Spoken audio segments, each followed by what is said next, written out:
ready to match the stars.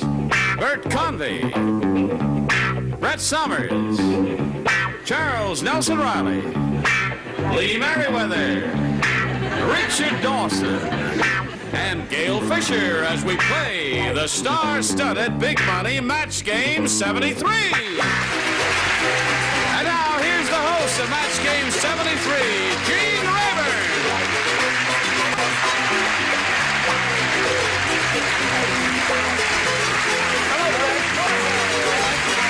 How do you do?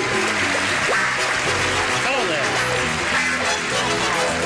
I guess you're ready? We're ready. Sure. Ready to go. For what? We're ready for you. Okay. All right, what do you say we welcome our two players here, Harry Reynolds and Judy Montgomery. Hi, Judy. Hi. Harry's our current champ. He won one game. He's got $100, and he's going to be challenged now by Judy. Would you tell us a little bit about yourself, please, Judy? Well, Gene, I'm married. I have two children, Melissa 7, Mike 4, and I'm a substitute elementary school teacher. Okay. And I'm excited. All right. Good luck to you, Judy. Good to have you here with us. Good luck to both of you. We'll start this game right after we pass along this message to you.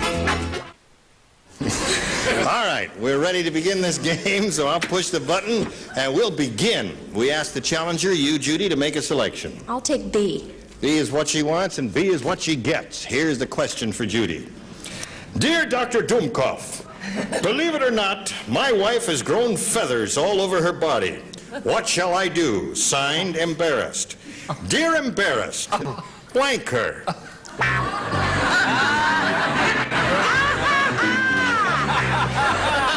Would you like to read it, Charles? We get to say it.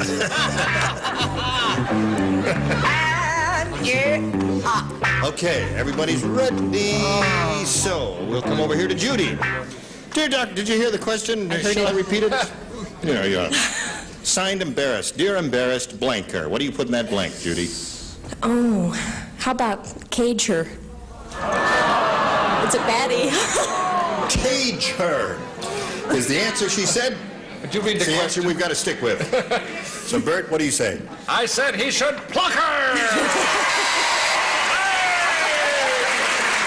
Okay. Get rid of them feathers. Brett, what do you say? Now, if you do too much for him, you won't have anything left for my pluck. There it is. That seems to be the answer. No, I'm sorry, but Judy might have read the thing this morning in the Los Angeles Times. In all truth, in this morning's Los Angeles Times, parents kept their 12-year-old girl for 12 years in a chicken coop and caged her. But I didn't say that. I said pluck too. You said pluck too. Okay. Yeah. Now, Lee, what do you say? I want only one hand clap for this pluck. Okay, there it is. That seems to have been the answer. Richard? I think they would have let the little girl out, Charles, but they needed the eggs. I said pluck. Okay.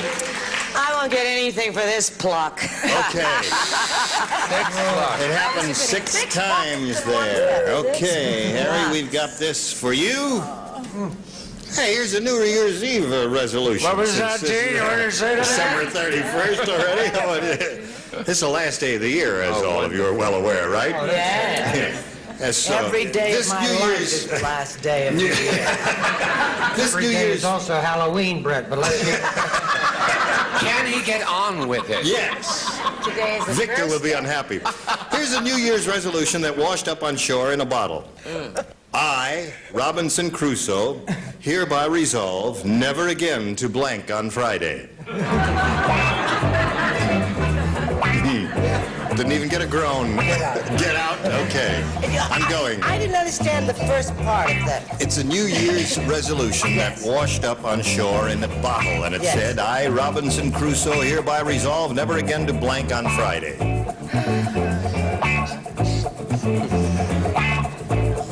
Oh, well, I don't. Never mind. I won't use that this time. Are you waiting for me? We're waiting for you, Brett. Oh. You're the one. Don't like make you do. Okay. Now, Harry, I, Robinson Crusoe, hereby resolve never again to blank on Friday. What do you put in that blank? Work. To work on Friday. Okay. They're getting silly now. Wait to hear mine. First they were booing, now they're saying, nah. What do you say? Well, wasn't he marooned with Friday? Friday was the name of Friday was the name of this man, Yeah, and yeah. I said never to pick on Friday. Never to pick on Friday. That's a sweet thought, Bert. Brett? He had the bloody guts while you were talking to Harry to say to me, "That's the dumbest answer I've ever read."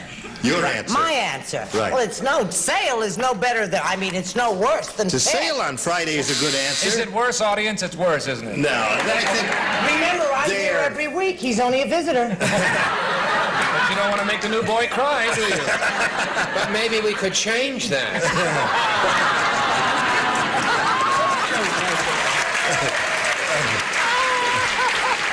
Okay, I Charles. said drink on Friday. To drink on Friday. No match Thank there, you, Lee? Mona and Friday was a Sylvia. very bad boy. I didn't want him to tell on To Friday. tell on Friday. Work is the answer he chose. What did you choose? Well, I don't know if you know this. Robinson Crusoe was a freak. Yes, And his fetish was to sit on Friday. I never understood it myself. I don't understand it. I'm not going to do ask it for an every day. explanation there. Gail, straighten him out. I must have him confused because I thought he wasn't going to sing on No Friday. singing on Friday. Work didn't work for you, just like that one didn't work for her. Well, let's go to round two. Shall we do that? Judy, make a selection if you would, please. I'll take A. A is what she wants. Everybody will play since no one matched the first round. When the spider sat down beside her, little Miss Muffet didn't run away. She blanked the spider. Everybody understands that? It's a simple declarative statement.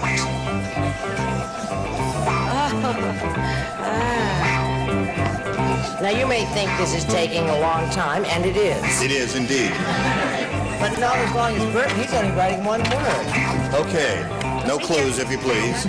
All right, they're all finished. So, Judy, when the spider sat down beside her, little Miss Muffet didn't run away. She blanked the spider. She smashed him. She smashed the spider.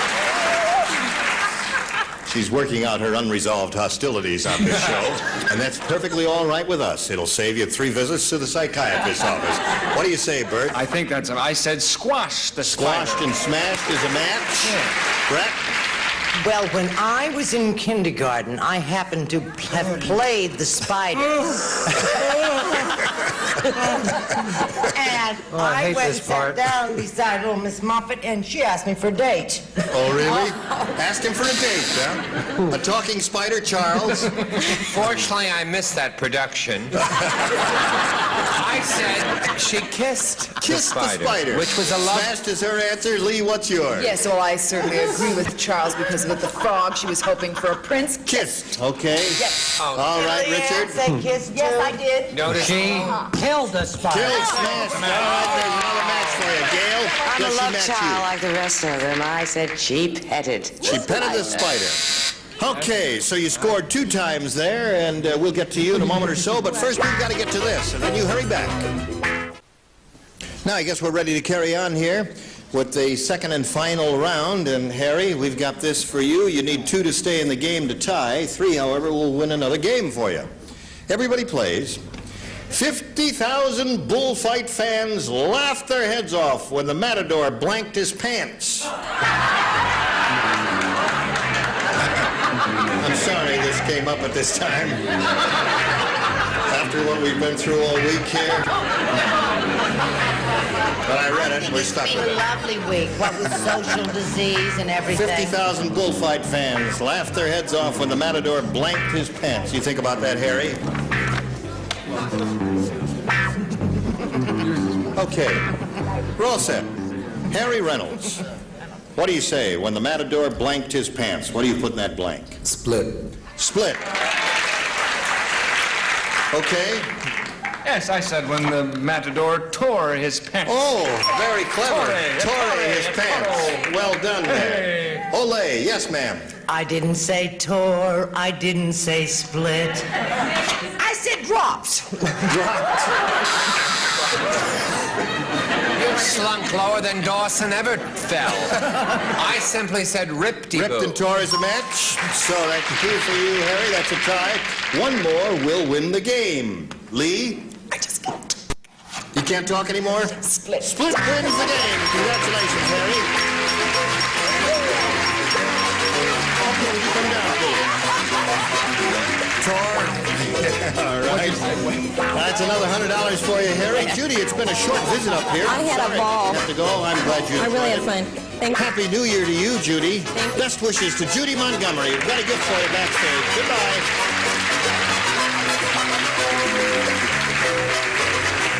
Now, you know what's going to happen. Yep. I love that. He's got a big vocabulary, I must say that. You know, we polled a recent studio audience, and we got their best response to this, Harry. Kentucky blank. Now, the answer they gave most often is worth $500 to you if you can match it. Second, $250. Third, $100. Now, choose 3 celebrities one at a time and get a little assist from them and see what their answers are like. Brett.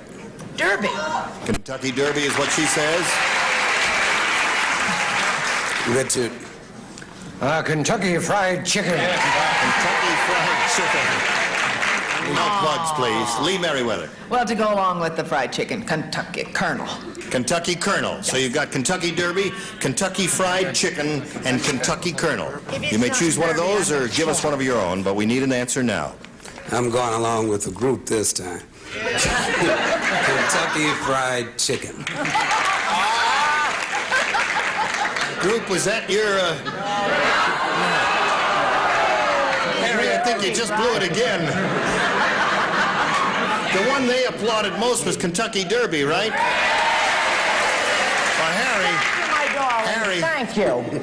5,000 people out there can be wrong, and you can be right. I hope so. I hope so, At least he too. didn't say Kentucky disease.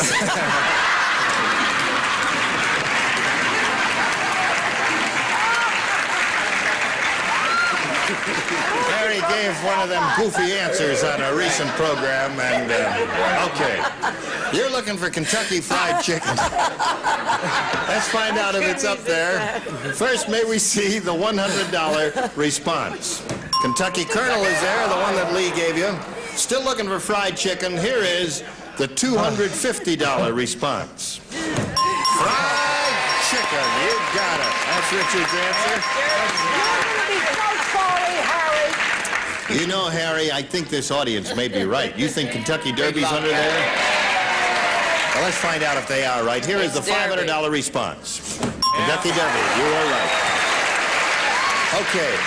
Listen, Harry, you won the $250, and now you're going to be playing for 10 times that amount, or $2,500. You must match one celebrity on a head-to-head basis. It must be exact. Please choose one now. Charles. You're very sweet, but oh my goodness. All right, Charles, get ready to write. You face me, Harry, and here is the $2,500 question. Please write your answer to this, Charles. Spray blank. That's S-P-R-A-Y blank.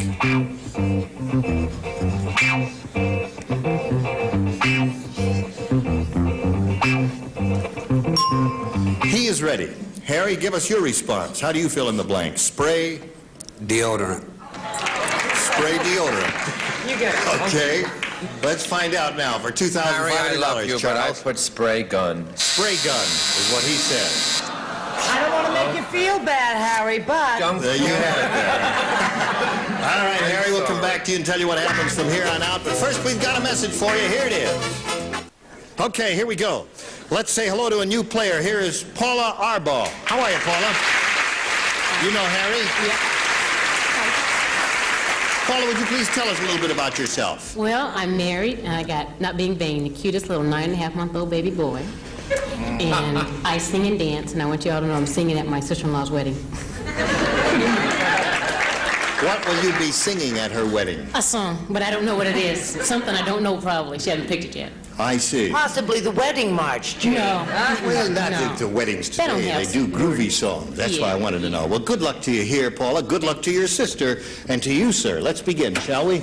You, the challenger, Paula, can make the first selection. A. A is what she wants, and this is it. Norman said, I knew my blind date wasn't going to be a great beauty, but I didn't expect her to have a blank. Norman said that. I knew my blind date wasn't going to be a great beauty, but I didn't expect her to have a blank.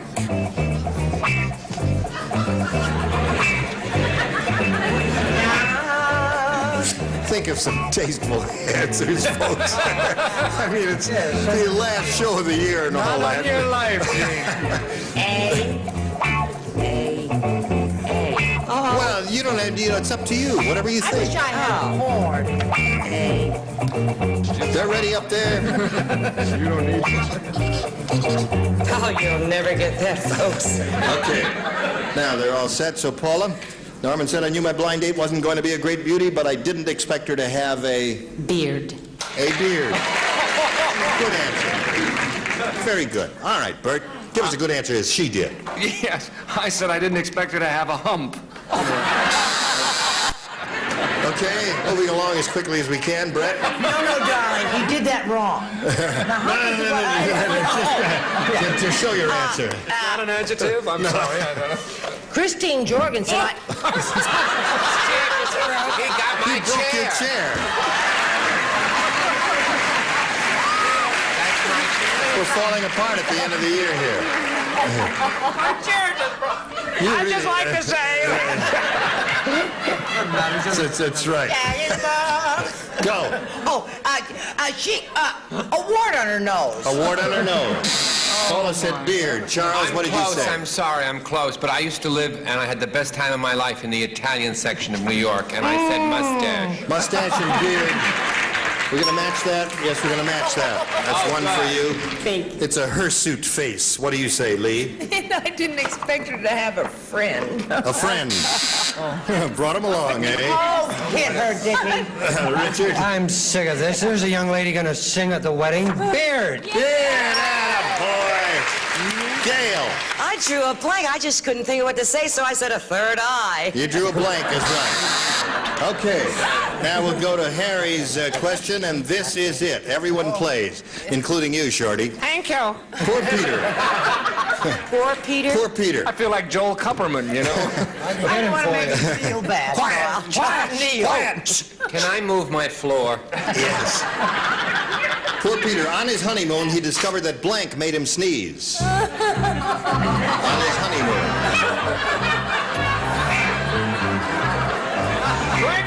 You've been married, have you, madam? Poor Peter. On his honeymoon, he discovered that blank made him sneeze. All set.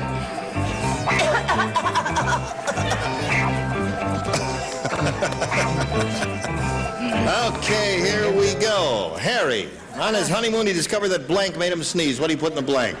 Watch it, Harry. We all know Harry, don't we? You knew Harry like Love making. Love. Making love made him sneeze. Sex. I see. Okay. Is that your lovemaking? There we were, sneezing all night long. What do you say, Bert? You're like a dirty old man down here. I said sex made him sneeze. That's it. There's one more. Okay, Brett. I don't know whether this is a match or not, but Harry went directly from his honeymoon to Fire Island because he found out the women made him sneeze. No match there. Oh, stop that! Have a little milk of human kindness, for heaven's sakes. It's New Year's Eve. That's it. Go ahead, Charles. First of all, as a reverend, I'm shocked that sex and lovemaking can be a match. And I say to you, board of directors and judges, you are wrong. It is lovemaking, not sex. That's it, love. There's another point, Harry. And Lee. And I'm a bad actor. Go. I'll go along with him. Love making. There's another match for you. Richard? Did happen to find that love making made him sneeze, but the wife said, "Don't stop, just keep saying, bless you."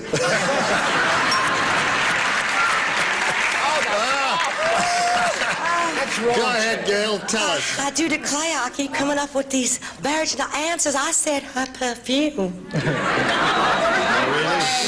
perfume. Okay, so Harry, at the end of round one, it's 4-2 in your favor. We've got round two to go to, but first we've got to go to this message for you. There you are out there, and here we are here. Here I am here. And there you are. There you are. here's this big thing here. Oh, and the steak. And I guess it's a little outmoded. Yeah. So nervous. we've got to get rid of it, don't we? So let's fly it out and say goodbye. It served us well. Bye-bye. Goodbye.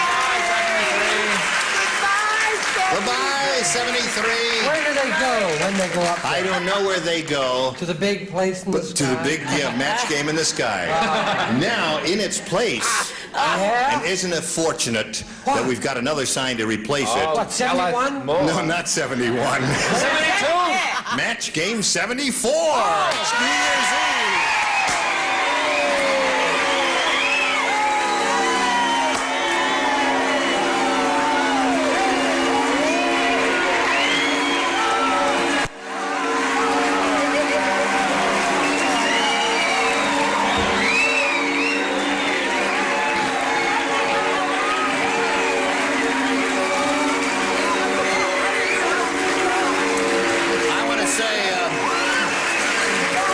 Thanks to all of these lovely people and everybody behind the scenes who kept us going this time and are going to keep us going through match game 75 and 76. We overdid the finale. Join us next time for match game 74. Gene Rayburn here. Goodbye. Today's consolation prizes are Charm Go-Wet, the completely portable gas grill that goes anywhere. Instant flame without starter fluids or charcoal. Charm Go products of Antioch, Illinois. And from the Chapstick people, Chap Hands Lotion, the rich non-greasy lotion for problem skin, and Chap Hands Cream for rough, dry hands. And a supply of delicious spill and eat Ready Crust. Your dessert will seem like it came from the pastry chef. Ready Crust, a special treat.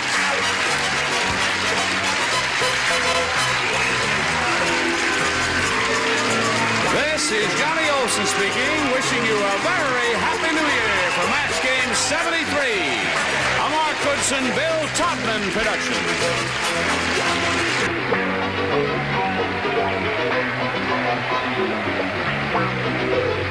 Stay tuned for Secret Storm next over most of the CBS stations.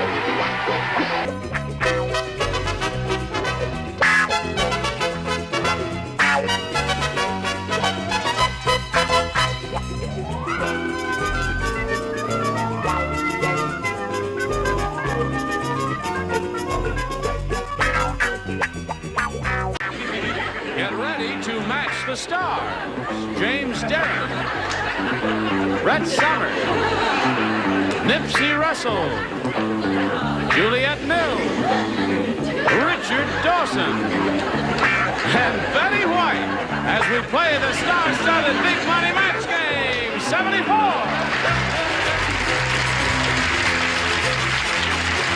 And now here's the star of Match Game 74, Gene Rayburn.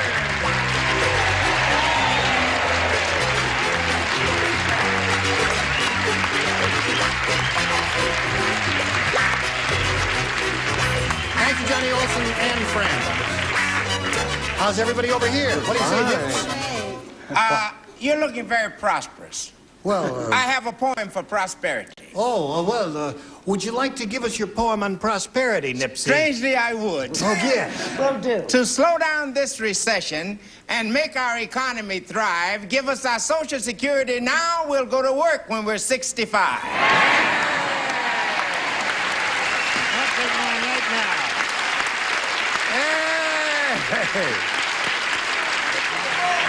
Okay. I just have one more note, and then we'll get on with it. Remind Gene to ask Betty White about the CBS Rose Parade. What about that's been canceled. No. Tomorrow. Is that tomorrow? I don't know. Yes, for the first, after 19 years for someone else, I am switching and doing the Rose Parade for CBS this year. I always said you'd switch. I know. Watch Betty White tomorrow on the Rose Parade. And now let's say hello to our two players, Andrea Goldstein and Thomas Winters. How do you do? How are you? Very well, thank you. Good. Andrea's a current champ. She's got a lot of money to her credit, $6,800, and she's being challenged now by Thomas Winters. And he has 2, and you have 0, and this is the end of round 1, right? Round 2 coming up as soon as you hear the gong. Here we go. Push the button, reveal our second round questions, ask the challenger to make a selection. Well, I'll stay with A. A. You had that last time. I did last time. And you did pretty well with it, right? I did pretty well with it. Okay, let's see how you do now.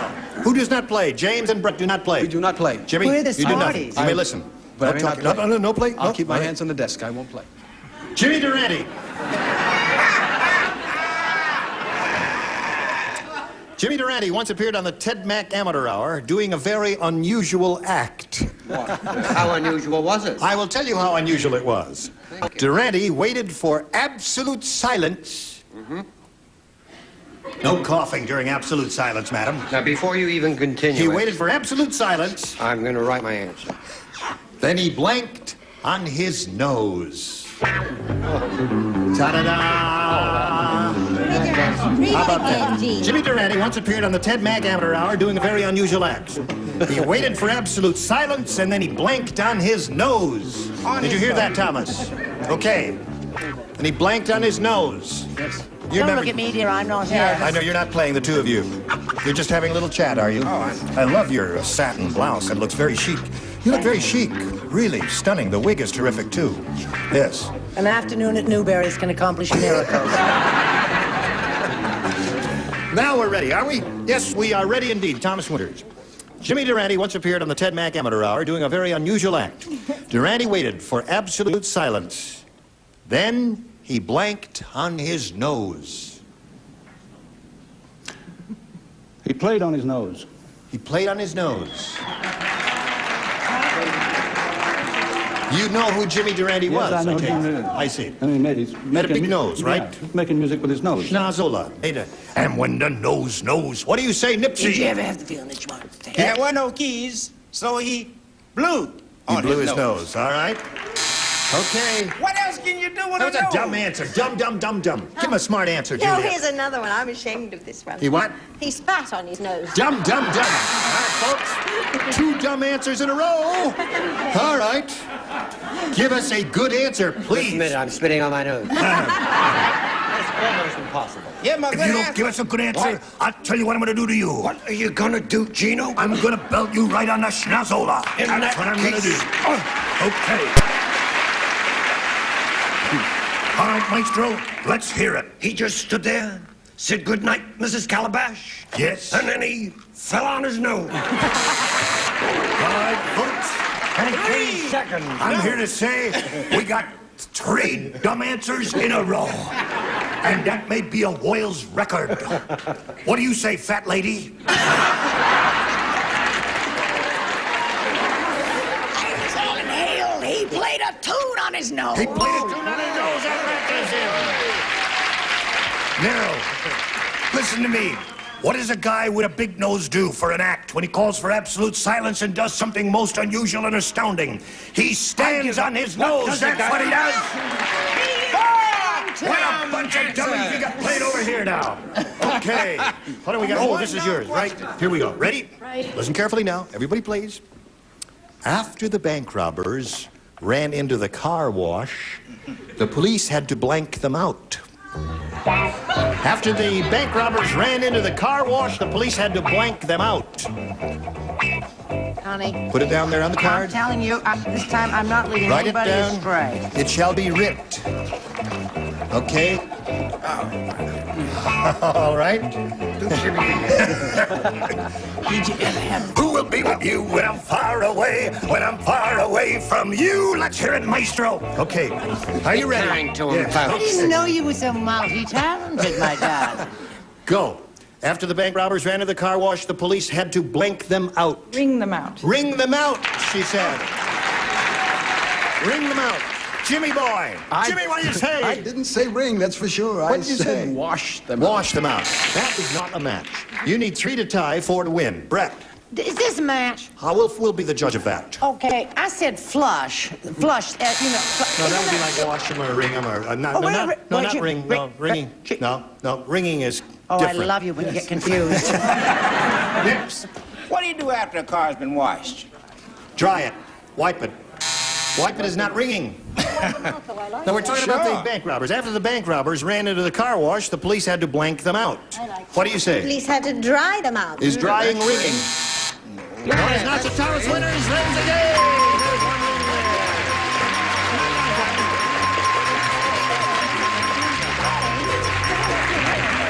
Congratulations, Tom. Now, you stand by for a moment here while we say goodbye to Andrea. She's a sweet lady who's won a bundle of money here. What are you going to do with all that money, Andrea? Oh, put it in the bank. Oh, good girl. That's right. And let it get inflated the way everything is. Andrea Goldstein goes with $6,800. We'll be right back after this message. Well done. All right. Are you ready? I'm ready. We're not. No, we are ready here, Tom. This is your first time. What's that? I said, turn the camera on. We'll be ready. We're running the show, Tom. You give the answers. We call the shots. We do all that, right? They do the jokes. All right, you're ready. Now, here we go. So you can't tell, but the camera's been on all the time. All the time you've been doing this. Yeah, okay. Well, you got a little cotton in your mouth? Come a glass of water. Little water. Little container of water. His mouth has a little cotton in it. And in the meantime, while he's doing that, we'll say we polled a recent studio audience, Tom, and we got their best response to this. Blank breaker. Now, the answer they gave most often is worth $500 if you match it. You match the next one, you get $250. If you match a third, you get $100. Johnny, just walk right in here, Johnny Olson, because he's got a little cotton in his mouth. Thank you, sir. End of game shows, ladies and gentlemen. That's right. There's the king of all of them, Johnny Olson. Okay?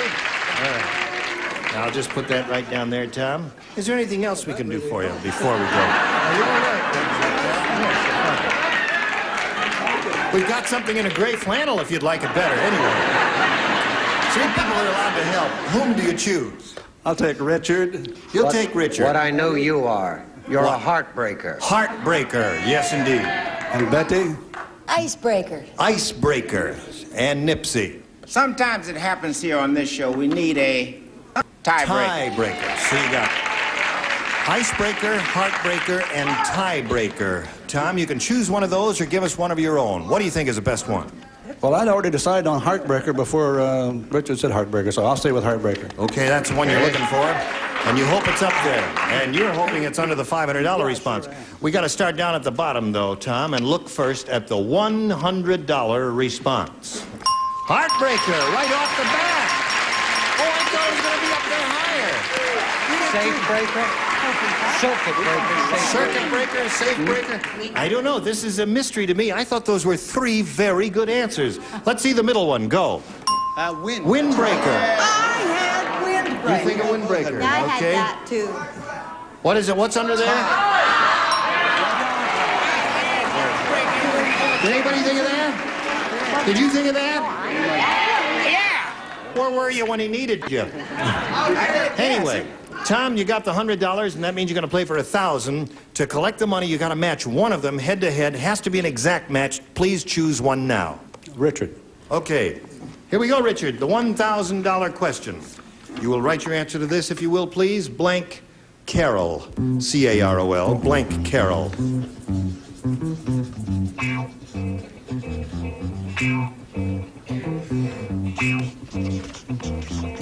Now, he's finished. Tom, we ask you to give us an answer which you think will match his. Blank Carol. Christmas Carol. Christmas Carol. Well, I couldn't say anything to you, Tom. It is, well, I guess I better just ask for Richard's response here. He says Christmas Carol will match yours. What do you say to that for $1,000? Christmas is gone, and I was with a marvelous actor who doesn't work anymore recently. John, do you know him? John Carroll? John Carroll. No, I don't know that actor. Yeah, he's a very fine actor, and he said he'd see me next Christmas. Christmas Carol! Congratulations! Okay. All right. You got $1,200. $1,200. Now, there's one thing, Tom. Have you been watching the show a lot? Yes, quite often. Mm-hmm. Well, have you? Came on camera very good, too. We liked you at home. Well, I thank you very much. If you've been watching the show a lot, you know the winner usually runs over and kisses Richard. Richard's so hurt. He does? Well, maybe I'll shake his hand. Maybe he's involved with something. Okay. Thank you. All right.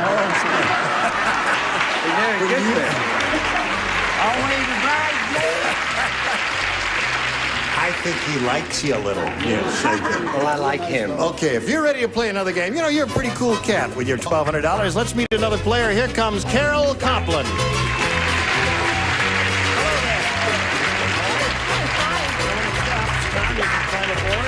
Carol, you know Tom Winters there? What a pretty lady. Would you please tell us the Carol Copland story? I'm a school teacher. I work at Sherman Oaks, Kester, Valerio, and Sylvan Park schools in the San Fernando Valley. And I'm taking up illustrating and cartooning, and I'm a single lady looking for a man. Okay. All right. There's got a number of candidates here. Carol, good luck in your quest. Now, we've got to stop at this point and do a little business, and then you hurry right back, all right? Now, we've just heard the Carol Copland story, and if she's all ready to play another game, I guess Thomas Winters is all ready. Is that right? Sure. Okay, Carol, please make a selection. I would like question B. B is for you. Here we go. New game, folks. Dr. Frankenstein said to his mom... back in the castle, huh? I've got good news and bad news. The good news is I'm giving you a second head. The bad news is I'm getting it from blank. You didn't understand the question. The good news is I'm giving you a second head. The bad news is I'm getting it from blank. Oh. Are you thinking about that, Carol? I'm thinking. I've gotten through what was I finished? You know what I've gotten through the mail ever since we've been doing Boris Karloff impressions? What? About 18 antipasto recipes. No! Yeah. Ladies write and send me recipes for antipasto. Could I just hear the question? I've got good news and bad news. The good news is I'm giving you a second head. The bad news is I'm getting it from blank. Would you read that again? If you think I know what that means. You finished. Have you finished I your finished. answer? I just There. haven't stuck it in. All right. Nipsey, have you finished? I have finished. All right, let's go. Presto, presto. Here we go. All right, Carol. Dr. Frankenstein said to his monster, I've got good news and bad news. The good news is I'm giving you a second head. The bad news is I'm getting it from... My wife. My wife? That may be a new low. Oh, no. I was afraid of. One of these weirdos may say wife. Who knows? It's funny how Jimmy? the first one you picked turned out to be that weirdo.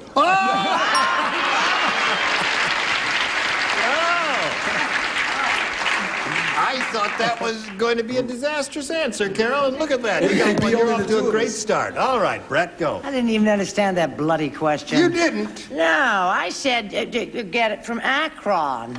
It's a local discount house, right? Yeah. Okay. There's a pretty good answer to this question. Let's find out if Nipsey has it.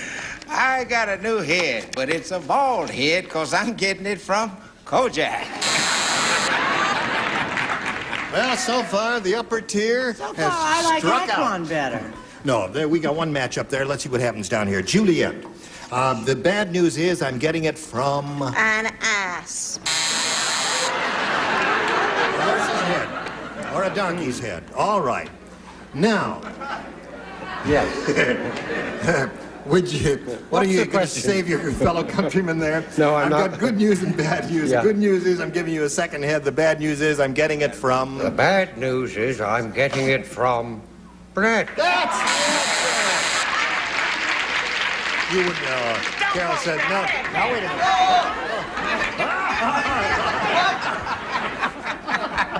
You'd hit a man with child. Isn't she animated and wild when she gets angry? Yes, I love you when you're angry. All right. Brett was the answer. She's looking, it says my wife. What do you say? I may have a match here. You may. I may. You better watch it. Your wife, Charlotte Adams. Your wife, Charlotte Adams, YWCA. That girl keeps trying all the time, don't she? I'm one of the most trying girls. Okay. Now we go to your first round question, Tom. Harold. Why don't we have a commercial? Oh, we have a break first. Changed your mind, didn't you? Yeah. Trying to make me look like a dummy up here, like I don't know what I'm doing, huh? pick it up, and then after when we were, he said, "Oh, commercial thing." Okay, I'll put it back. Just Where'd I want get to see this? if you're paying attention. I'm Gene. paying attention here. Now, why don't we have a commercial? Listen, time is, we don't have time to do another question, so we ask you to come back next time. Next. right.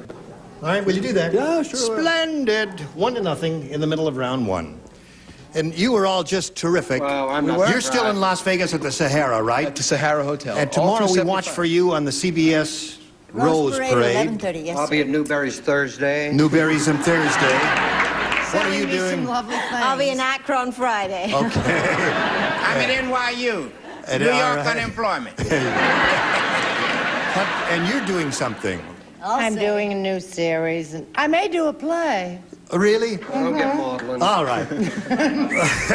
Listen, as most of you know, it's quite obvious we don't have this thing down here at the end of the show usually, and the reason we've got it down here is because this is the last day of the year 1974 Yes. AD. Good gravy, Marie. Terrible. Yes, it is. Yeah. That sign, I must say, has served us well. Yeah. And I say goodbye to 1974 with a great deal of gratitude. Yes. And as we say goodbye, there's Another year has come one and little gone. serious thing, though. But there is no reason to This fret. show, We may not be such luck. for over a year... But we ain't dead. Come on now, Dutchie. cool it down. I was saying... Now, hold on. I was saying this show has been the highest rated show on daytime television for over a year now, and I just want to thank some of the people who are responsible for that. That's I all want right, to thank Gene. Mark Goodson and Bill Todman, and our producer Ira Scutch, and there are really too many to mention on the whole bunch who work here, but I especially want to mention the writers, Pat Neary, Joe Newstein, Dick DiBartolo, and Bobby Sherman.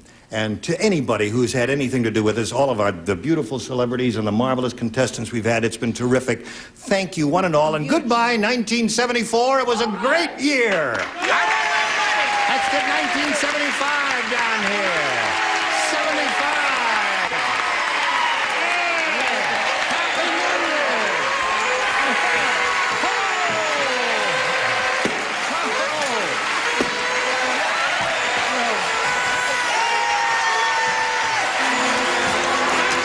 Happy New Year to you. And to you. Happy New Year.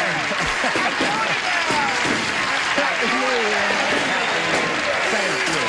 You were splendid. Oh, dear me. Happy New Year to one and all. Not to mine.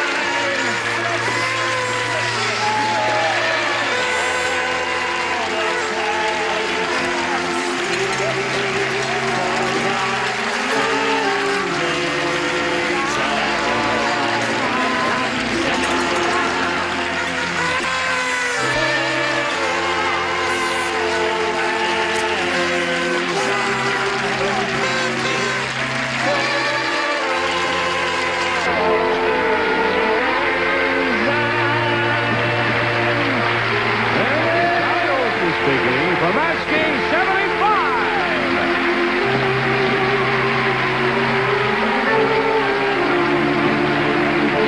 A Mark Goodson, Bill Todman production. This program was edited for broadcast.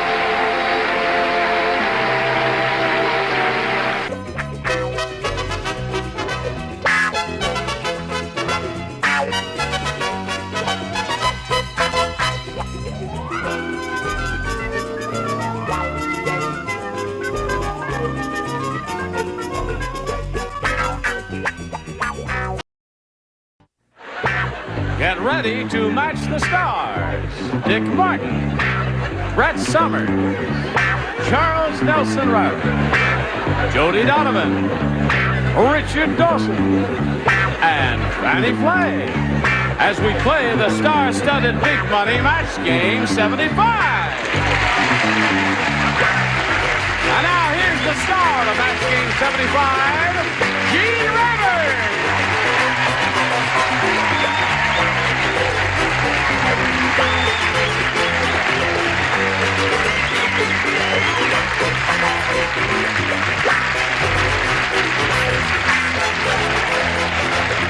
Daddy O and friends. Everybody all ready? About you. Yes, well, this is the way the Queen waves, isn't That's it? right. Doesn't she go like that? Very dignified. That's what Queen Elizabeth does there. How are you, my dear? Yes, great, thank you. This sweet lady sings up a And storm. she wears colors like yours, too. Yes, just Did stand you know up. that? Listen, that's really a stunning, chic outfit. Gorgeous. Just want you to see what Oh, here. Jody Donovan is wearing there. It's beautiful. Isn't it a shame about her body? Yes, but we're going to send her to camp next summer and fix it all up. Her body is exactly like yours. Yes. Only give it back. You're wrinkling it. Let's say hello to Doris Dean. Doris Dean, how are you? Fine, thank you. How much money you got? $29.50. $29.50. That doesn't sound like much, Doris. I said, how much money you got? She says $29.50. I know, I can't Sounds think at like this point. Bloomingdale's basement. You got $2,950 is what you got there. Doesn't that sound like more than $29.50? Now, Doris has won another game. It's her second game. And she's going to start with the big money of the audience match there and see if she has a chance at over $5,000. Yippee! And that'd put her at 5%. Oh, a lot of money there. Come back and see how much money Doris Dean is going to win in a moment or so. Here we are with Doris Dean. She's got $2,950, going to try for over $5,000 now. Now we'll see how you do here and getting your ESP going and trying to match wits with a whole studio audience when we polled them recently to get their best response to this. Blank memory. Now, that studio audience gave us an answer. The one most frequently given is worth $500 to you if you match it. Now, if you match the second most frequently given answer, you get $250, and the third most frequently given answer gets you $100. Now, 3 of our celebrities are permitted to assist you. Whom do you call up? Charles. What do you say, Charles Nelson Riley? Thanks for the memory. No singing, Charles. No singing there. Just Well, say. it's New Year's Eve. Oh, it's right. It's New Year's Eve. Oh, sing it again, Charles. Now I'm scared. Oh, no. Thanks for the memory. Brett. What do you say, Brett? Oh, Sing it, dear. It's New Year's Eve. thanks for the memory. No, we've had that one, my dear. Oh, you Yes. said that. Oh, I thought he was just singing a little hum. What about pleasant memory? Pleasant memory. Okay, now you have 2, Well, Doris. quiet down, kids. Don't get all overexcited like that. You'll have a heart attack. Richard, she's called on you third, and I know it's difficult to be in the third position, but you must come up with an answer before the buzzer sounds. Loss of memory. Loss of memory is one. Okay. So now you have 3 there. You got loss of memory, thanks for the memory, and pleasant memory. Do you want one of those, or have you got an idea in your head? I wish I did. Loss of memories. Loss of memories. Loss of memory is the one you want. Okay, it's entirely up to you. It's your money, Doris. Really? I think it's going to be thanks You for would the memory. you'd have chosen thanks if you were I up here? would have, because Yeah. that's Bob Hope's signature. That's right. It's a very popular song. Did you know that Yes, is his I theme? Is his theme song, right? All right, we'll find out if loss of memory is up there, and if so, where. Let's begin right down there at the bottom and reveal the $100 response. Photographic memory. Clever. Not That's a bad what I answer. have. Yeah, you have photographic memory. I'm going to wait for number But just one. keep it quiet there. All right, looking for loss of memory. Here's a $250 response. Bad memory. Hey, now, what are the answers have come up so far? Well, here's the last chance for loss of memory. May we see the $500 number? Thanks for the... Hey, you know, this hasn't happened in ages and ages, has it? That someone has gotten up here and struck out completely. Well, listen, gee, we've got to give her something. What can we give her? Should tear off a hunk of the rug or something for her? Oh, aren't you a sweet lady, Jody? What a lovely thought. There's a rose for you. Isn't that nice? That's nice. Thank you very much, Jody. You're a very thoughtful, sweet, dear lady. Now listen, you still got your $2,950, and you're going to meet another player and play another game. Let's welcome Janice Valentine.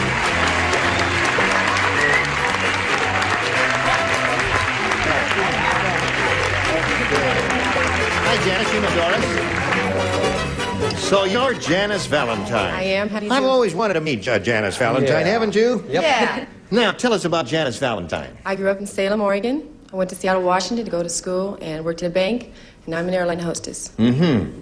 Okay. You ever watch a show? Yes, I do. You know how it goes? Sure. Well, shall we begin? Yeah, let's do it. All right. I think she's going to win a lot of money. Here. Okay, here we go. A or B, Janice? A, please. A. Everybody plays since this is a brand new game. Peter Pan said. Peter Pan said, I discovered where Captain Hook gets all his money. Captain Hook works nights as a blank.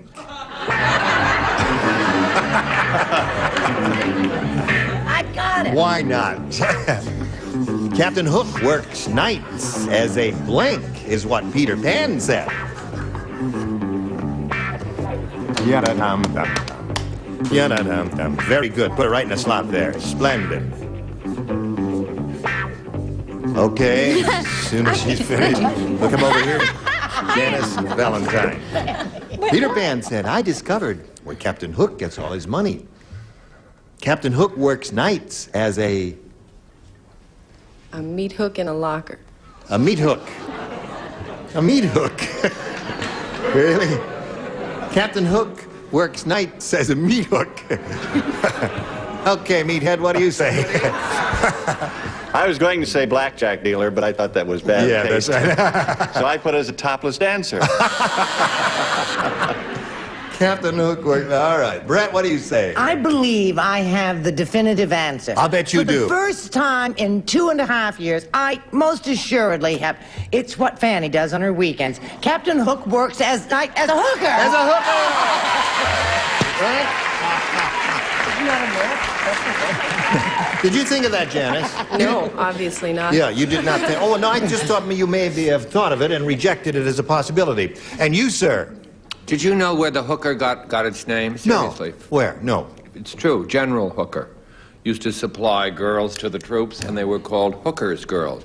I bring all this out in my book, Gene, called The Happy Hooker. I see. So you're the one, eh? Okay. We are looking for a meat hook, an unlikely possibility, but we must continue the search because that's what the rule says. I have another hooker. I'm You sorry. have another hooker? No, that's a hooker, I think. Sorry, there's not enough of those to go around. Right. That's a very good answer, though, yes. And you, Richard, I Son of Hooker. Son of Hooker, so. And a lot of hookers. And what do you say?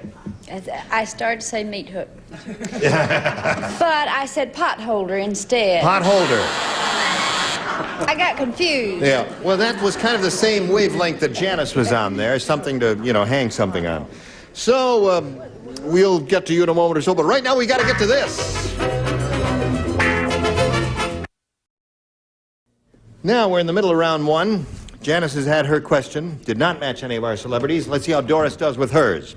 The Army sergeant said, he says, I don't think that new recruit is going to make a good soldier.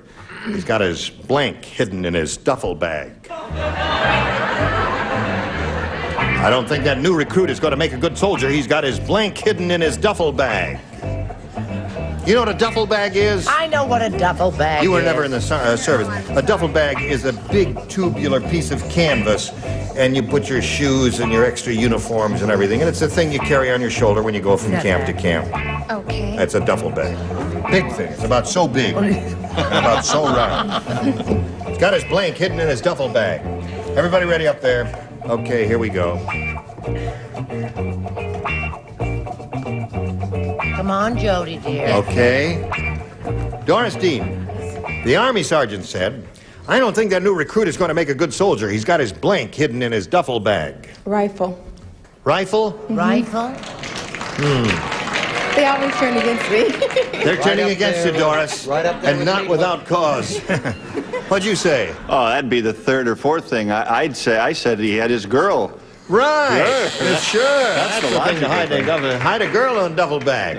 What do you say? He didn't have his girl because he didn't have a girl. Oh, too bad. He had his little mommy. His mommy. That's not. Oh, yeah. Very good. I want my mommy, Charles. I took a whole other route. Yeah. You weird. I said false eyelash.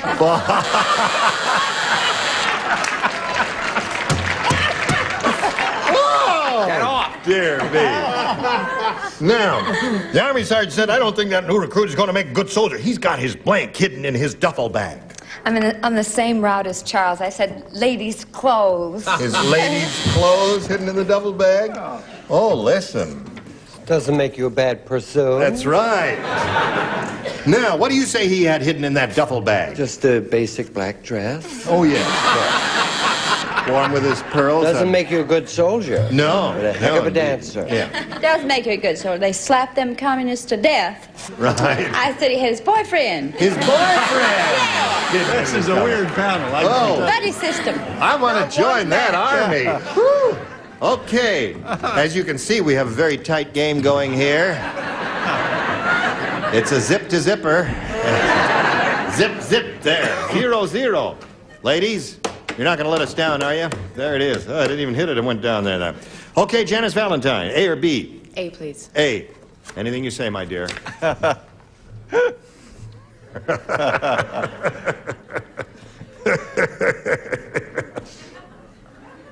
Cleopatra lost her blank on a barge.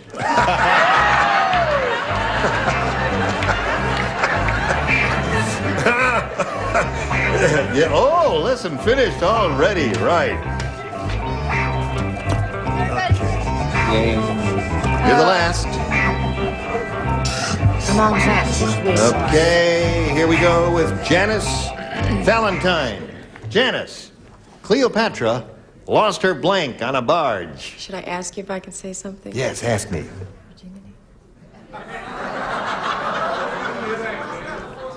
Ira, can she say virginity? Yes. I'll say that. Yeah. Virginity. All right, say it. Virginity! Virginity!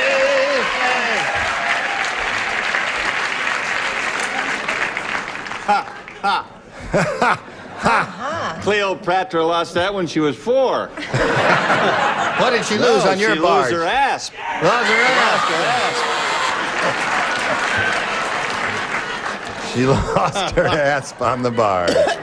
Yes. She lost her asp in San Francisco. Yeah, that's 2. Oh. Oh! Ass. Asp. Venomous, poisonous thing.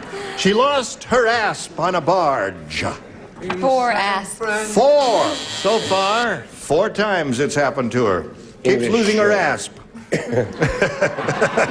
You gotta love her for it. Yes, I do. English version is asp. Asp, yes. Yes. That's 5 so far. Do you make it an even half dozen? I want to appeal to the judges. Do we get a prize? We all. We are. I'd like a 6. bookends. Yeah. It did cross your mind, and you rejected that idea. Well, okay. Now, Doris, when we come back to you, you've got an easy job. All you have to do is match one celebrity, and it's all over, and you win the game. But first, we got to do this. Hello there. Ready? Yes. Okay. 1 to win. Here it is. Everybody plays. Yes. The plastic surgeon said to Shirley, Shirley, I've got good news and bad news. The good news is I made you a brand new nose. The bad news is I put it on your blank.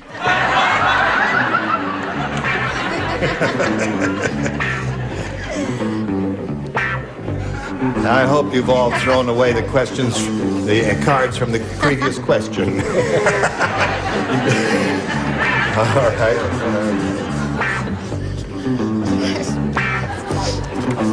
Okay.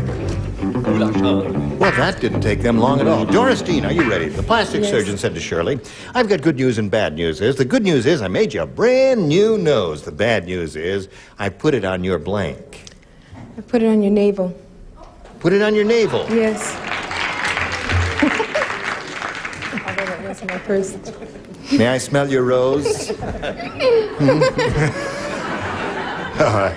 No, you see, it's that. No. Oh, well, never mind. Hard room. Yeah. I put it on your navel, she said. That's the last thing I would think of. What'd you think of? I thought of the back of the navel. Oh. The back. Right. Put it on her back. Put it on her back. Yeah. Close. Close. Okay. Brett? Well, you'd have to get undressed to blow your nose. Gravy Marie stuck it right up there on her forehead. On their forehead, yeah. Yes, sir. Okay. She could find it. It's a funny sight, In Charles. keeping with the exciting answers, Gene, and the pace of the show, I chose chin. Oh, yeah. Okay. I got good news, bad news. Made your brand new nose good news. Bad news is I put it on your navel, according to Doris Dean. What do you say, Jody? Jody. Another classy answer. Yeah, nothing? Derriere. Derriere. Shame. That was left over from the last question. From So was Cleopatra. navel. So was navel, that's right. All right, Richard. I thought he placed it on her neck. On her neck. I think Listen, it if you looked don't rather match- nice. Yes, Joker. indeed. If you don't match this lady, we got a tie here. A zip-to-zip tie. I don't think that's ever happened here. Fanny? Hi. I'd like for you to read the question because I believe that I'm not a team player. I've got good news and bad news. Good news is I made you a brand new nose. The bad news is I put it on your... Bill. Bill.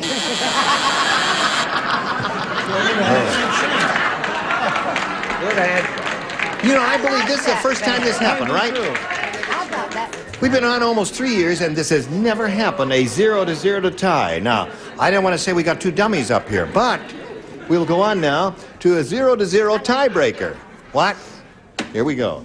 One question for each, and one who's supposed to most be the winner. Janice. B, please. B it is.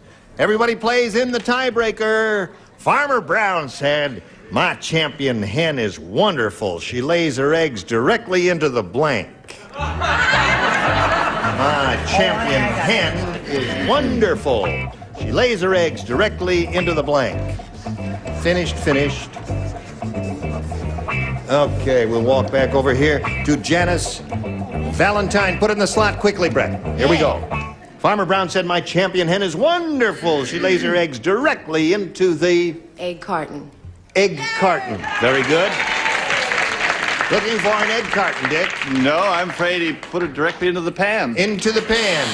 Brett, egg carton is what I she think wants. this is a match. There may be a small discussion. I said basket. Basket or egg carton, is that a match? Okay, Yeah. there's one for her, Charles. I said into the frying pan. Frying pan is not a match. Frying pan. Frying pan is not a match here. She's looking for Alpano. an egg carton. Pan. Carton. Carton.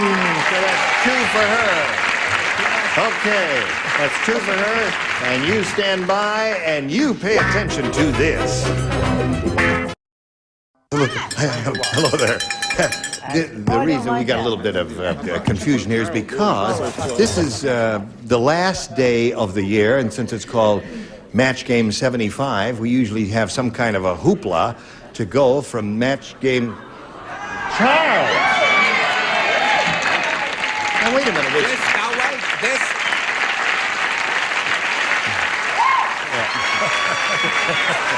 Wait, hold it, folks. Oh, no, wait, hold this. As you can see, this is the spirit of Match Game 75. Yeah, but wait a minute. Which it's the has end. brought what? It's the end of the year. We need Match Game 76. We're finished with Match Game Well, 76. that is easily remedied. Yeah.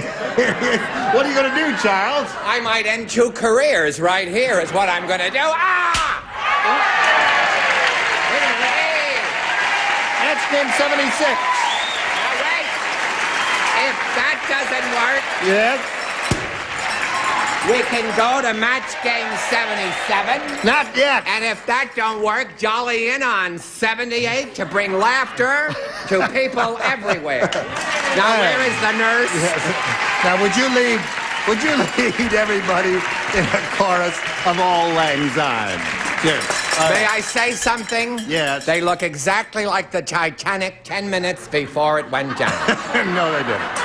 I want to thank all of all acquaintance be forgot and never brought to mind. Could all acquaintance be forgot for days of All Lang Syne? Hum a little bit, hum.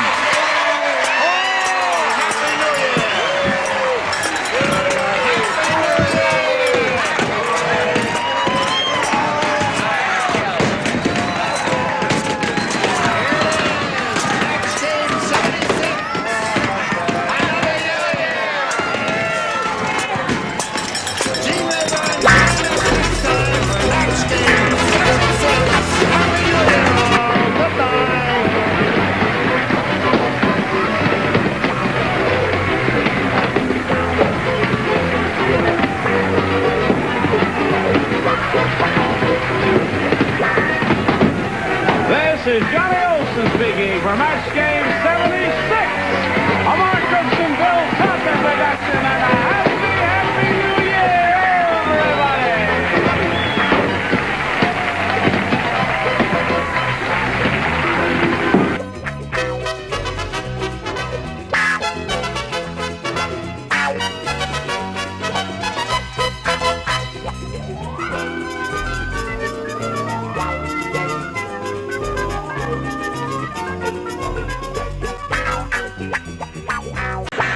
Get ready to match the stars. Joey Bishop, Brett Summers, Charles Nelson Riley, Elizabeth Allen, Richard Dawson, and Fanny Flagg as we play the star-studded big money match game 76. And now here's the star of match game 76, Gene Rivers.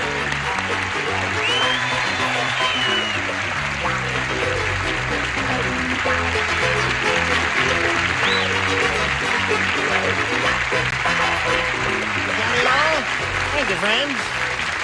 Thank you. Well, the reason I'm decked, Johnny, is just Gene, saying, aren't you decked out? What? You look lovely. Thank you. I have a special announcement. You do? Yes, I brought a special friend. Yes? Sir, will you come down, please? Oh, my goodness. First of all... Charles! No, don't be nervous. Well, wait a minute. Charles! You see, the thing about it, the bird has been sedated by the ASPCA with a needle, so it's fine. Don't want anyone to panic. And if you just go down to your usual place, the bird will... It's a goody-toddy bird. A goody-toddy bird? Goody-toddy bird. You mean the bird? The bird is... It is a goody-toddy Oh, the bird is flying! The bird is flying! Has been sedated. Yes. It is a goody-toddy bird, the only bird that keeps score. What is this bird going to do? It is going to give us the last, thank goodness, bicentennial moment. I see. May I have the message? Now wait. Oh, match game 77. Now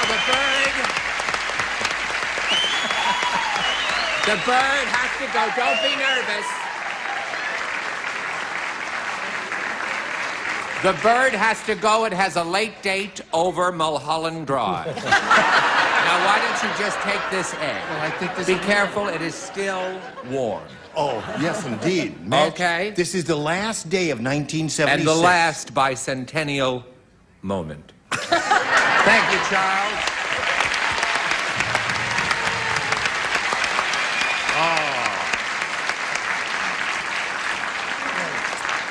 Well, that's really quite fitting. Why don't we just leave it right here to remind one and all that this is the last day of 1976, and the next time we get together, it'll be 1970. Does it bring a lump to your throat? Yes. Yes. Oh, yes. Well, shall A we lump press of on relief. now Yeah. and say hello to our two players here, George Frederick and Jane Baker.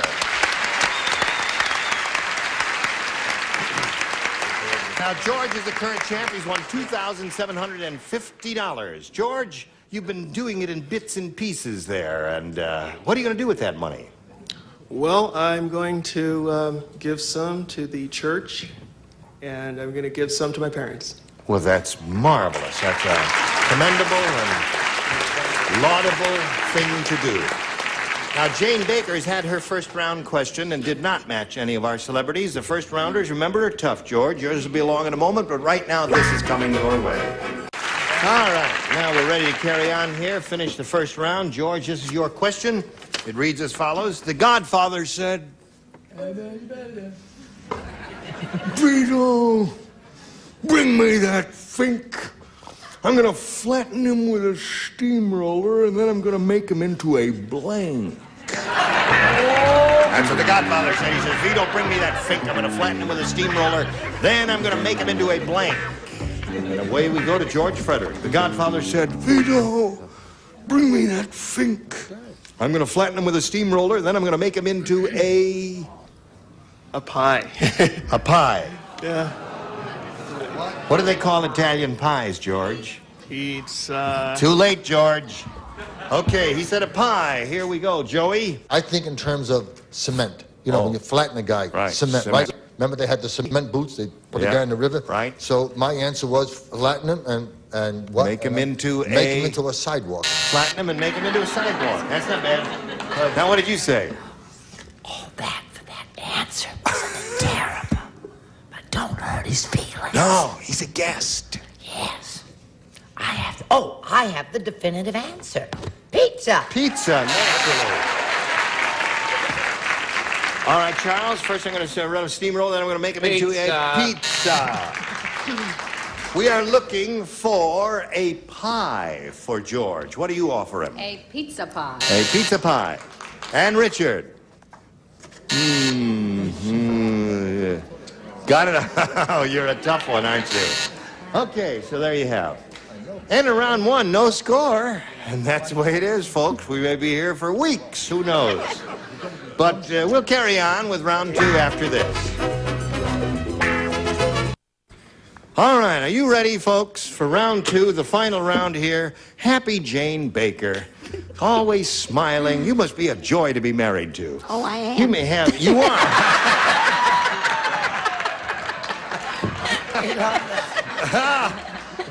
Everybody loves Jane Baker. You want A or B?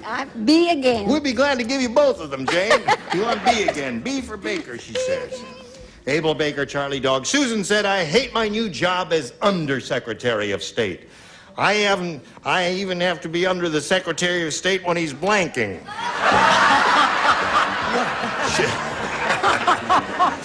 Those boys. Susan said, I hate my new job as Undersecretary of State. Why, I even have to be under the Secretary of State when he's blanking. Right. That's all right. Your grandson really is a handsome child, I must say. Okay. Now, Jane Baker. Susan said, I hate my new job as Undersecretary of State. I even have to be under the Secretary of State when he's blanking. Tinkling.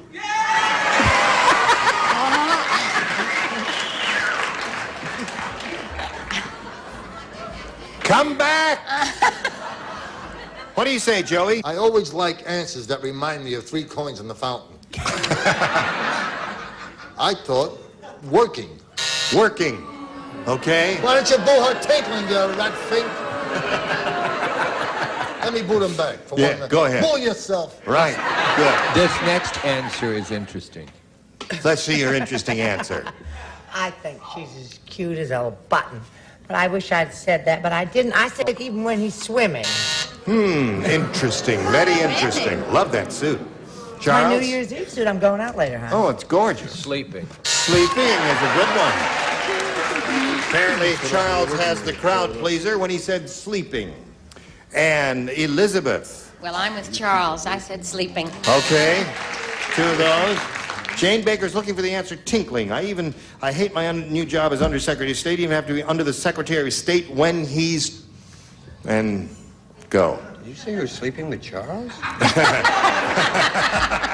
Half the country thinks so. No, not this You week. said I'm with Charles sleeping. Yeah. Right. Well, you heard it here first, folks. I said sleeping as well. Sleeping there. I'm So that's alone. 3 of you in the same waterbed. What do you say, Fanny? I think she is so adorable. She looks exactly like Mrs. Santa Claus, doesn't she? Yes, she does. She really does. Unfortunately, I said dictating. Dictating. Yeah. All right. So there we are. Oh, poor Jane Baker. That puts you in the driver's seat, doesn't it? We'll find out what happens right after we find out about this. We're ready here. Now, George, all you have to do is match 1. Sounds easy, doesn't it? I don't know. All right. Dumb door is really dumb. You're getting better. I'm going to tell you. Her mother told her to dress the Thanksgiving turkey, so before she served it, she put a blank on it. That's how dumb she is. Dumb door's dumb. Mother told her to dress the Thanksgiving turkey, so before she served it, she put it on a ring shot. Now, George, dumb Dora is really dumb. Her mother told her to dress the Thanksgiving turkey, so before she served it, she put a blank on it. A dress. A dress. Jane, when he gives a good answer like that, and you know all he needs is one to win, you shouldn't applaud and cheer him on that way. You ought to shed a tear for yourself. He's sweet. He is sweet. Oh, she's the sweetest. Okay, Joey, we're looking for a dress. Okay. Yeah. So far, got... Gesundheit, madam. I don't know who that is, but give her a can of elbow. I said dress. Dress wins the game. What do the rest of you have?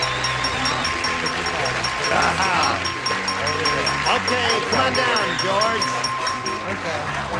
There you go again. Your fourth game. Stand over there on the adhesive tape. Jane Baker, you sweet lady. Let me give you a little kiss here. Oh. Listen, we got a 28-year supply of pantyhose for you. And all kinds of other wonderful gifts for Jane Baker. There she goes.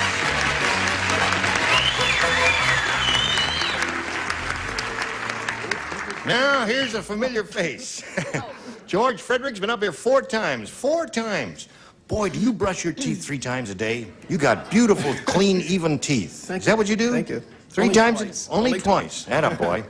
Now, here we go. We polled a recent studio audience, and we got their best response to this, George.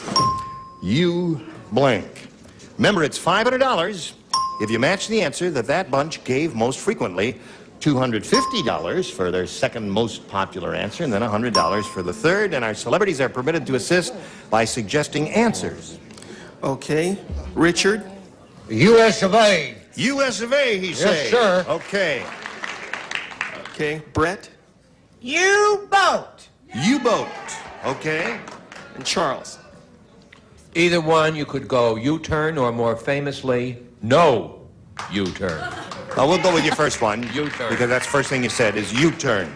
So there they are, George. U-turn, U-boat, USA.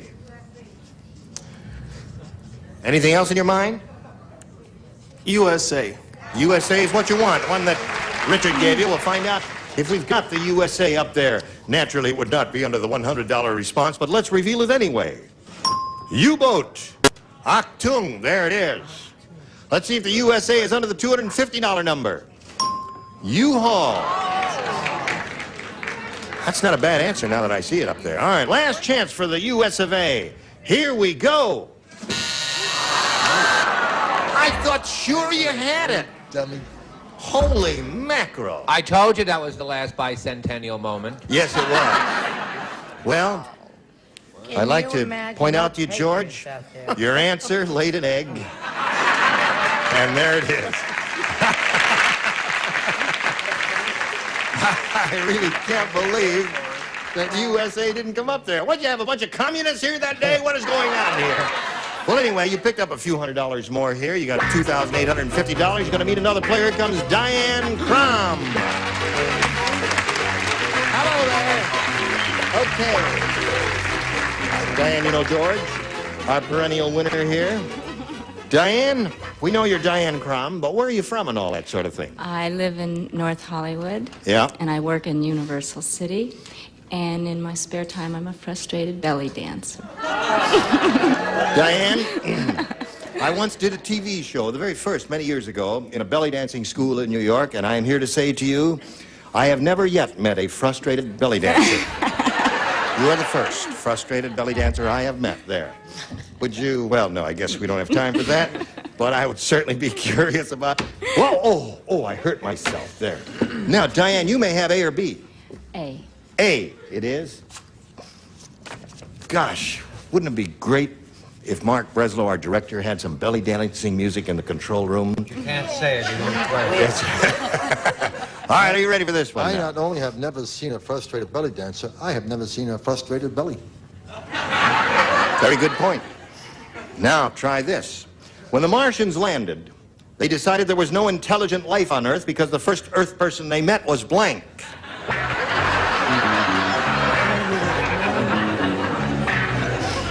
That would be my choice. What is it again, when the Martians landed? There it is. When the Martians landed, they decided there was no intelligent life on Earth because the first Earth person they met was... That's letter perfect. Yeah, thank Mark. you. Oh.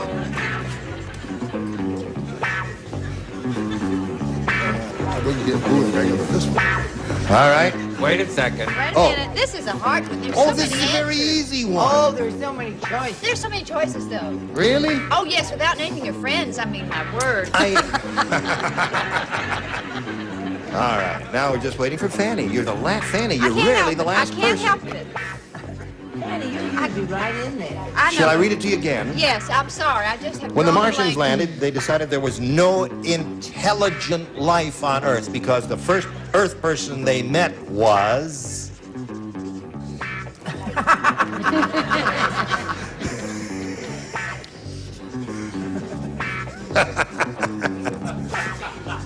Okay, Diane Crumb. When the Martians landed, they decided there was no intelligent life on Earth because the first Earth person they met was... Richard Nixon.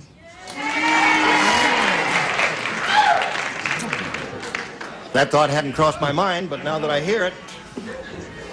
Yes, sir.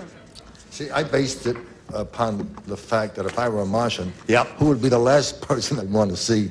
And I put Howard Cosell.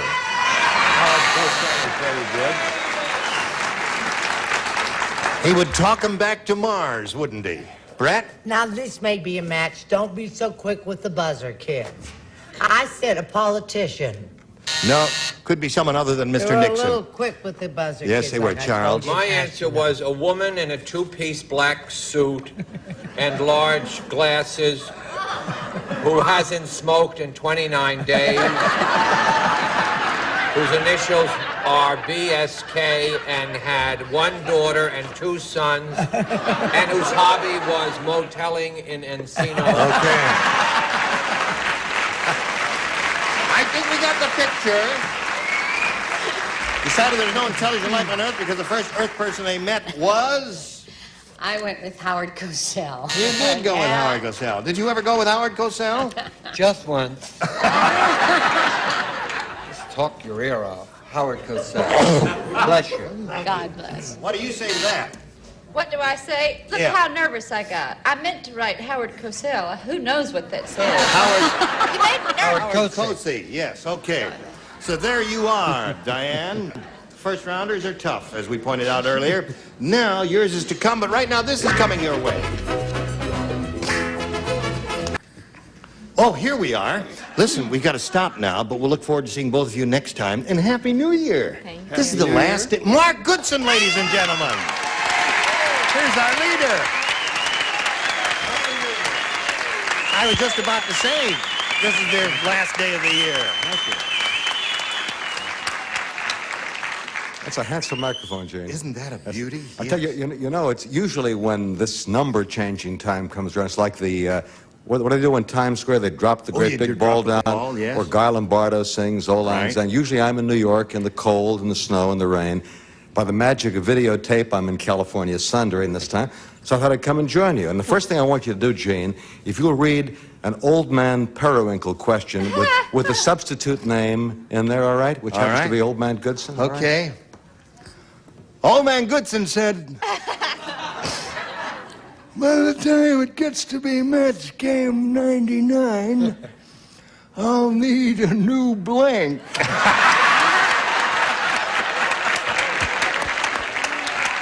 okay.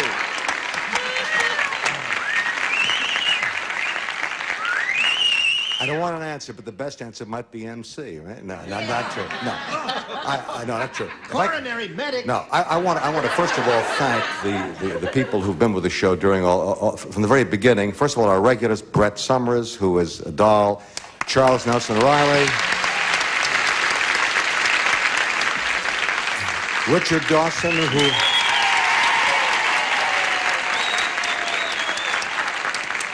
And although I should be saying it on CBS, Dick and I work on another show called Family Feud, where he's also brilliant. Fanny Flagg, who is one of our semi-regulars. Love to see you, Fanny. And Joey and Elizabeth are our guests and symbolic of the other marvelous stars who've been with us over the years, and they help make the show great. I also want to thank the people that you don't ever see, who are always there. Ira Sketch, our producer, Bobby Sherman, who is associate producer and heads up the creative staff that turns out this marvelous stuff. Mark Breslow, our director, the great technical director, the camera crew. There are over 65 people who work in and around the back part of it.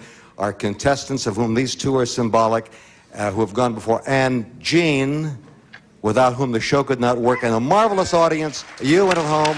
Happy New Year to all of you. Thank you. Now it's time to make the switch, right? Okay. Let's get rid of 1976, Mark. And let's bring in 1977. Match game 77. Happy New Year. Thank you. That was very gracious. Thank you. Very happy. Lovely to see you.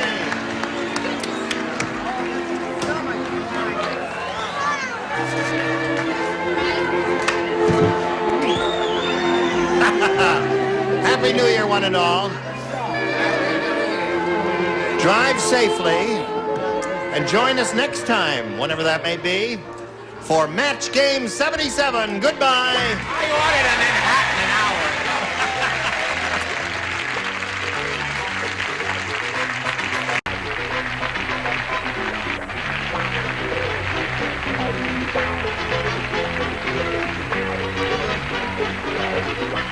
This is Johnny Olson speaking for Match Game 77, a Mark Brooks and Bill Todman production. This program was edited for broadcast.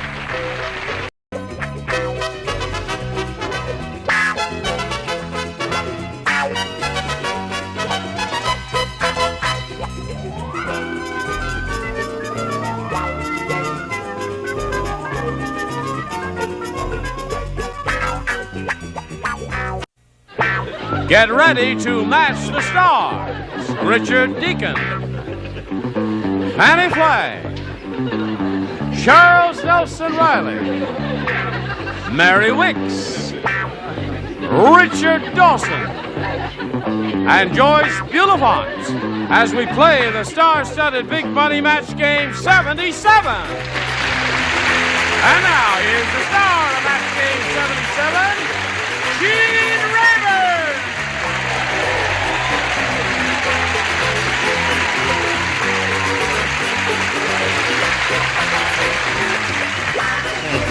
Thank you. Hello, Johnny Olson.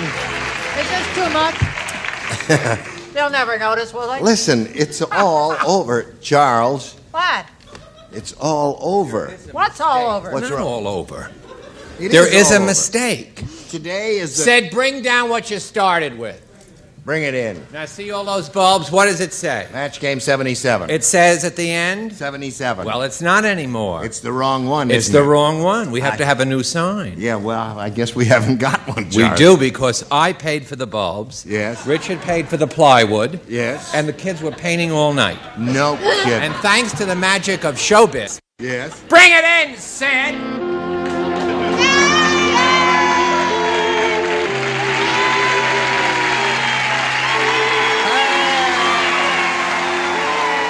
Thank you.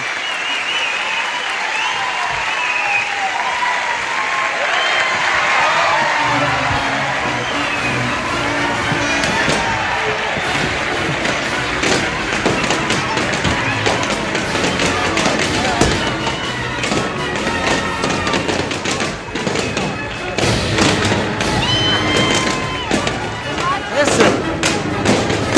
Oh.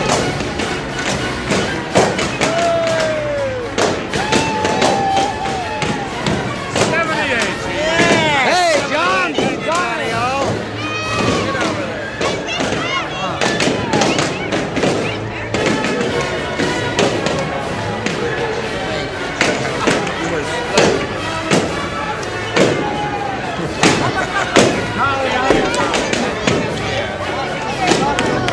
Victor, do you think it's overdone? Well, Do you think Happy it's New overdone? Year.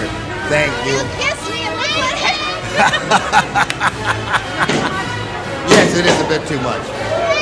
Now, I tell you, it sounds more like the 4th of July than the 2 of January.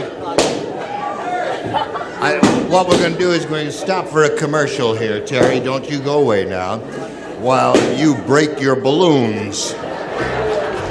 All right, go ahead, break your balloons, and we'll do a little bit of business with America. Here we are with Terry Harrell, who's won 2 games. She just finished her second game. We're a little late, folks, since it is the 2 of... Better late than never. That's right, and we appreciate that. Now, Terry, you could have a go at the big money here and really go all the way if you get your ESP flowing to our celebrities over there. Let's see how it goes. Not too long ago, we polled the studio audience, and we said you write down your best answer to this. Blank cuts. If you match the answer they gave us most frequently, you get $500.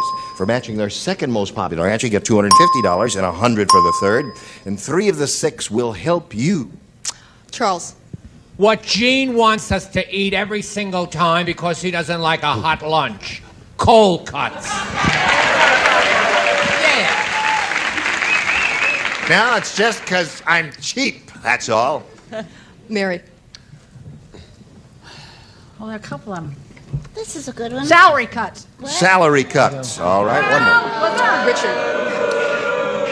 Richard, she called on you. Shortcuts. Shortcuts is one, salary cuts is one, and cold cuts is another. Think it over now and give us one of your own or one of those. Cold cuts. You want cold cuts? You think it's up there? You think it's going to be number 1? All right, we'll find out right now. May we see the $100 response? Haircuts. Haircut. What about Hello, German? I thought of that. Right. Haircut. You thought of that, Richard? Naturally. May we see the $250 response?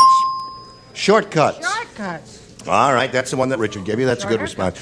We're looking for cold cuts. Right. May we see them? We got them. Very good. Another $500. Now, you're going to play for 10 times that amount now, Terry, or $5,000. And to collect, you got to match one celebrity exactly. Right. Richard. All right, here we go. Good luck to you, Terry. Yippee! Yay, Richard, yay! Worth $5,000. That's enough eggnog for you, Mary.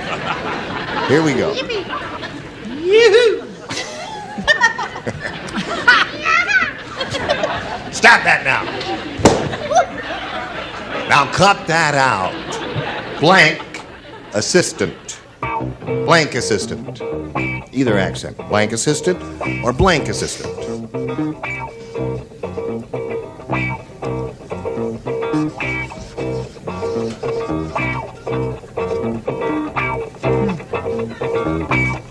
Now, Terry, give us an answer that matches his. We give you $5,000. Blank assistant. Boy, I can't think of anything. My assistant. My assistant. I guess that was kind of a tough one. Some are easy and some are tough. What did you say, It was hard, and then suddenly I thought of what was going to be it. Magician's assistant. A magician's assistant. They always have one, don't they? What would you have said? What? Oh, dental assistant. Yes, they all have them, don't they? Oops. Okay. Now, you've got $700 altogether, and you got a new player to welcome. Now, here comes Courtney Johnson.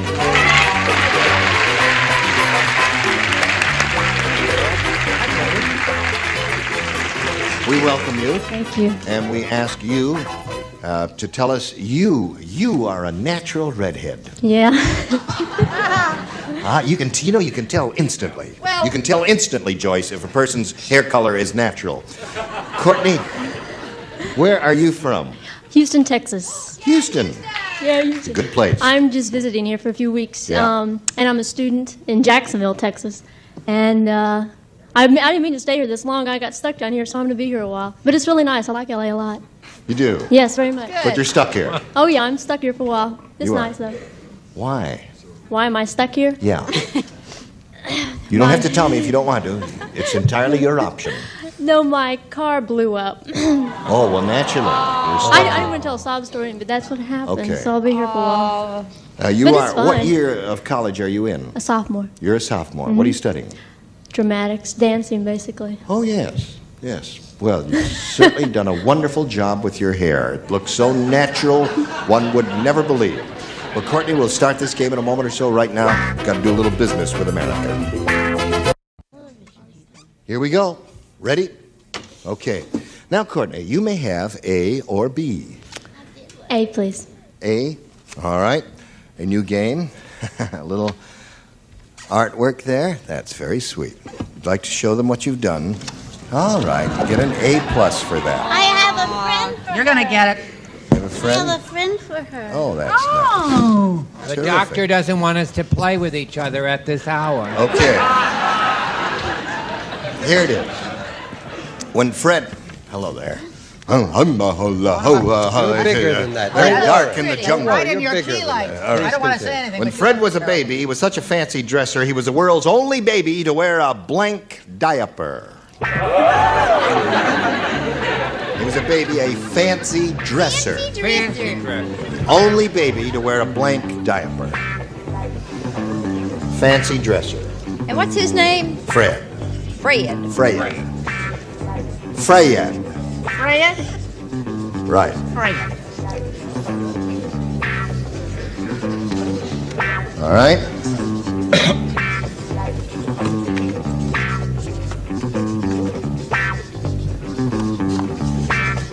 Okay, we're all set over there, so I'll make my way over here to Courtney Johnson and put it to her. When Fred was a baby, he was such a fancy dresser. He was the world's only baby to wear a blank diaper. Tailored diaper? A tailored diaper. What a good answer. Tailored diaper is not bad. What did you say, Richard? I'm not sure whether this is a match or not. I said formal. Formal. No, that is not a match. Turns out it's not a match. It's turned out. I heard it clearly. Fanny, I don't feel well. what's wrong? I don't know. There's pressure. Oh. Oh, I said a. tuxedos. Tuxedo. Now, if I wanted to cheat, I could pretend I said Taylor and go like that. Right. Tuxedo. I said tuxedo. Right. I said a safety pinstriped diaper. Oh, very clever, Charles. A safety pinstripe. Pinstriped is a formal type of fabric. And here we go with Mary Wicks. I'm He was looking the into world's my notes. only baby Yeah. to wear a Lace diaper. lace diaper. That's dressy. Right, indeed. And he turned out. It's not yes. funny, but it's. I thought of velvet. Velvet. It is very chic. So absorbent. Just use the one. Just the once. Right. Yes. I said a diamond-studded mink line diaper. That would chafe the hell out of him. No, not the, Oh, the mink would he- side would be on the inside. The Would- diamonds would be on the outside. That kid would walk funny anyway. All right. Now, Terry, are you ready for yours? Hey, you hear about the world's strangest Indian tribe? No. Well, as a ritual, instead of passing a peace pipe, they pass a blank pipe. As a ritual, instead of passing a peace pipe, they pass a blank pipe. Strangest Indian. World's strangest Indian tribe. That's not so strange in Hollywood. Okay. A couple of good choices here. Very good. That's one. Terry Harrow is talking to herself. She says, well, I'm going to say that. Well, I could say this. This strange Indian tribe, Terry, as a ritual, instead of passing a peace pipe, they pass a blank pipe. Lead pipe. Lead pipe. All right, that's one possibility. Instead of passing a peace pipe, they pass a lead pipe. No, the Indians started, I said pot pipe. A pot pipe. Those are your people. A lot of my people, yes. Fanny? Why, that man's a doper. I can't work with dopers.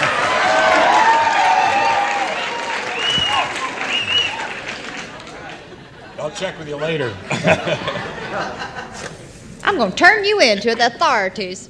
Gas pipe. Gas pipe. Yes, Charles.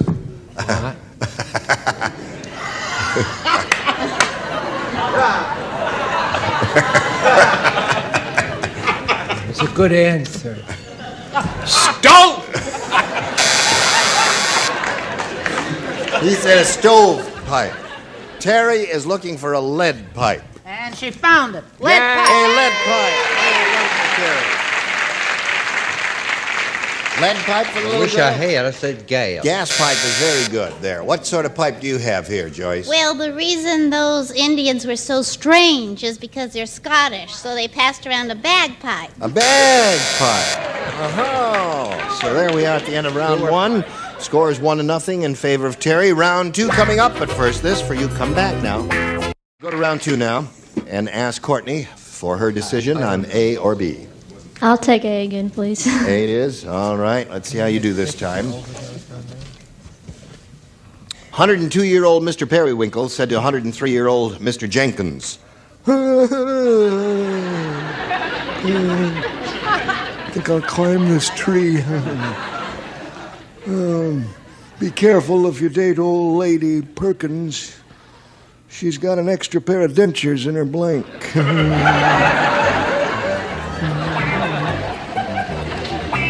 Do you hear me?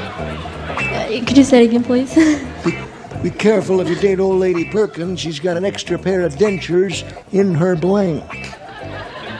Darling, I am growing old. Silver threads among the gold. There was a lady in Florida said she didn't like you to do that because that's the way she sounded. Really? This morning she told me that. No. She said, I wish she wouldn't imitate me. It's true. What's her? You'll give her name? I don't think of better. All right. All right, Courtney, are you ready? We're not. Yes, we are. 102-year-old Mr. Periwinkle said to 103-year-old Mr. Jenkins, be careful. If you date old lady Perkins, she's got an extra pair of dentures in her blank. In her shirt. Sorry. Old lady Perkins wears a shirt? Well, I mean, I was... What's that? I'm just not thinking clean.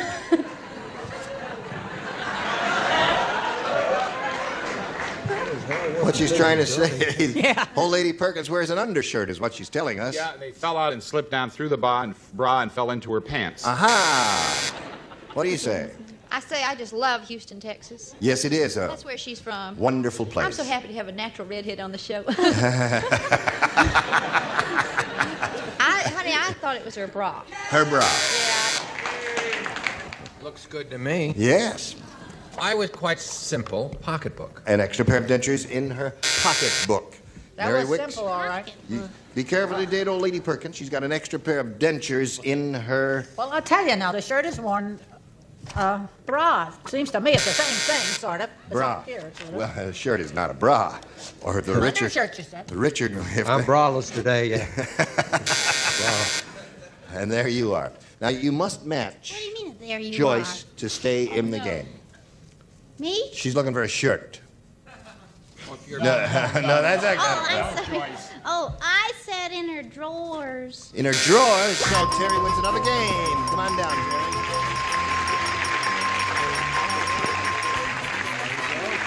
Well, Courtney, a pleasure to meet you. Thank It's you not going to be very a total much. loss because you're going to get a lot of gifts. Thank you, Courtney Johnson, Thank for being you here on very Match much. Game 77. Bye-bye. Goodbye.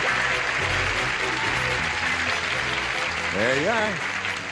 There it is, Terry. Not too long ago, we polled the studio audience, and we said, you give us your best response to this. Blank Morris. Okay, remember, you get $500 for matching the top, $250 for the middle, and $100 for the bottom. And 3 of these people will help you. Richard Deacon. Richard Deacon. I can't see what it says. It just says Blank Morris, M-O-R-R-I-S. Philip. Philip Morris, there's one. Fanny. Greg Morris. Greg Morris. Yeah. Richard. William Morris. William Morris. So you got William Morris, Greg Morris, and Philip Morris. You may choose one of those or give us one of your own. Greg Morris. You want Greg Morris. Okay, let's find out if Greg is up there anywhere, and if so, where. He's been around here before. Let's see if he's around here again. May we see the $100 number. Chester Morris. May we see the $250 number. Greg, it is. Congratulations to you. Let's see what's under the big one. Slide it, if you please.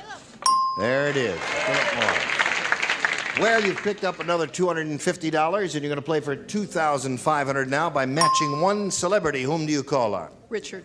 All right, stand on that blue dot there, and good luck to you, Terry. Worth $2,500. It reads as follows. Hold my blank. Hold my blank. Hold my blank. Oh, Terry, he's finished.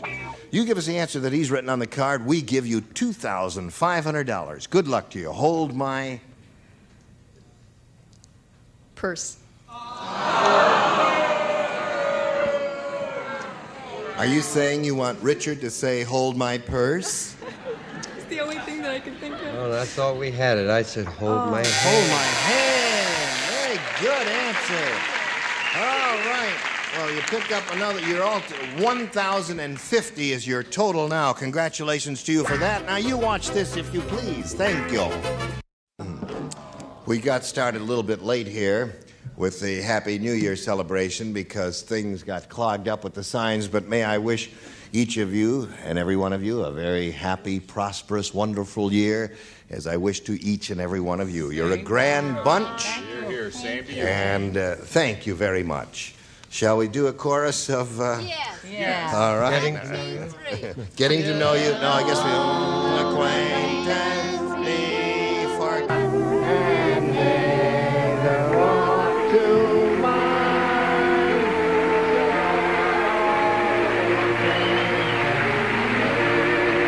This is Johnny Olsen speaking for Match Game 78, a Mark Goodson Bill Trotman production.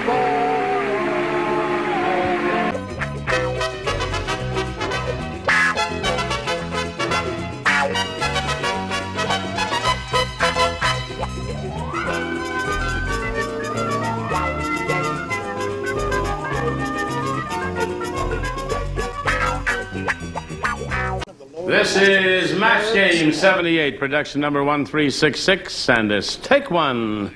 Get ready to match the stars from Charlie's Angels, David Doyle, Brett Summers, Charles Nelson Riley, Connie Stevens, Jack Jones, and Betty White, as we play the star-studded Big Money Match Game 78. And now, here's the star of Match Game 78, Gene Rayburn.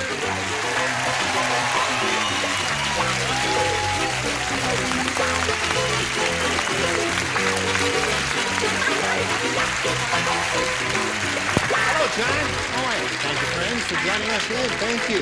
You're going to be glad you came because we got a bunch of beautiful people up here. Hello, hello, hello, hello, hello, hello. Hello. Welcome. I usually kiss people around for the first time. And I'll just give you a hearty handshake, and I'll kiss Betty White instead. I got you there. Well, what about Connie Stevens? Was she the bride of Frankenstein? Connie. This isn't my first time. No, Connie's been here. But I take all I can get. I'm glad to hear that. What about Brett Summers? She's not chopped liver. Yes, she is. That's beneath you. Okay, here is Lanzina Harkless. Applause, applause, applause. Lanzina has $5,700 to her credit, and she's applauding herself for that. And we're going to have another go at some big money. Are you ready for it? I'm ready. Okay, we'll see how much more you will win right after we see about this. Here we go with Lanzina Harkless. Now, let's see what she's going to do now. Go at the big money with the super match. Lanzina, we polled a studio audience not too long ago, and we said, write down your best answer to this. Put on the blank. If you give us the answer they wrote down most frequently, you get $500. For matching their second most popular answer, you get $250. And then for the third most frequently given response, you get $100. 3 of our 6 stars will help you. Charles. What my mother always said since I'm a little kid, if she even uses a saucer, she says it. What? Put on the dog. Put on the dog. Put on the dog, okay? Betty, I was afraid you'd say that in dog lover that I am. That's all I can think of. Put on the cat. No, that's of course not going to work. Put on the Ritz. Put on the Ritz. It's putting on the Ritz. Yeah, that's close enough. Close enough, what the heck? The very handsome Jack Jones. What do you say, Jack? You're putting me on. Yeah. Putting on me. Yes. Wait a minute. Something may come from above. Sometimes the Lord moves in mysterious ways. Nobody's got an answer up there. What are you Nobody's talking got about? any good jewelry either. It takes her 2 hours to put that cheap jewelry on. Send the class. Okay. All right. You ready for mine? Yeah, ready for yours. Put on the...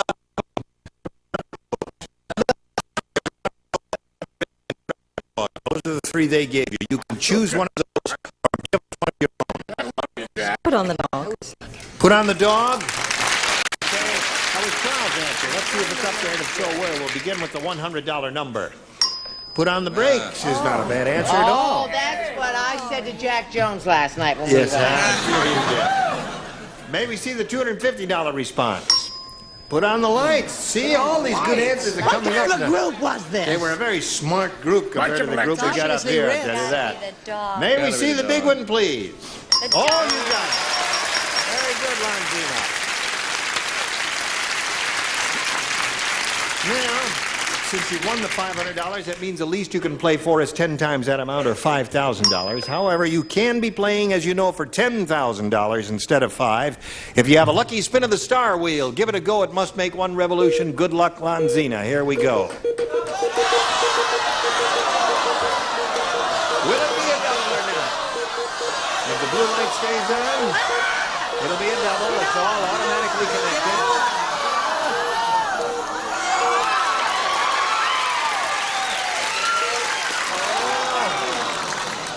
That was a close one. That really was go close, back, wasn't it? I thought it would stop there. All right, good luck. You're playing for $10,000 with Betty White. Here we go. Blank, $5,000. Thank you. Blank your heart. Blank your heart. Yes, you write your response if you would. I'm new here. Yes. I got kissed and I'm new here. All right, Lonzini, give us the answer that Betty has written on the card. If you do that, you get $5,000. What do you say to that? Cross. Cross your heart? Cross your heart.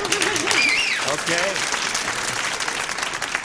Cross my heart and hope to die. That's cross my heart. Cross your heart? Is that what you say? What do you say, Betty? Oh, that's such a good one, sweetie. That is a I am good so one. sorry. This is going to break your heart. But don't be cross. All right,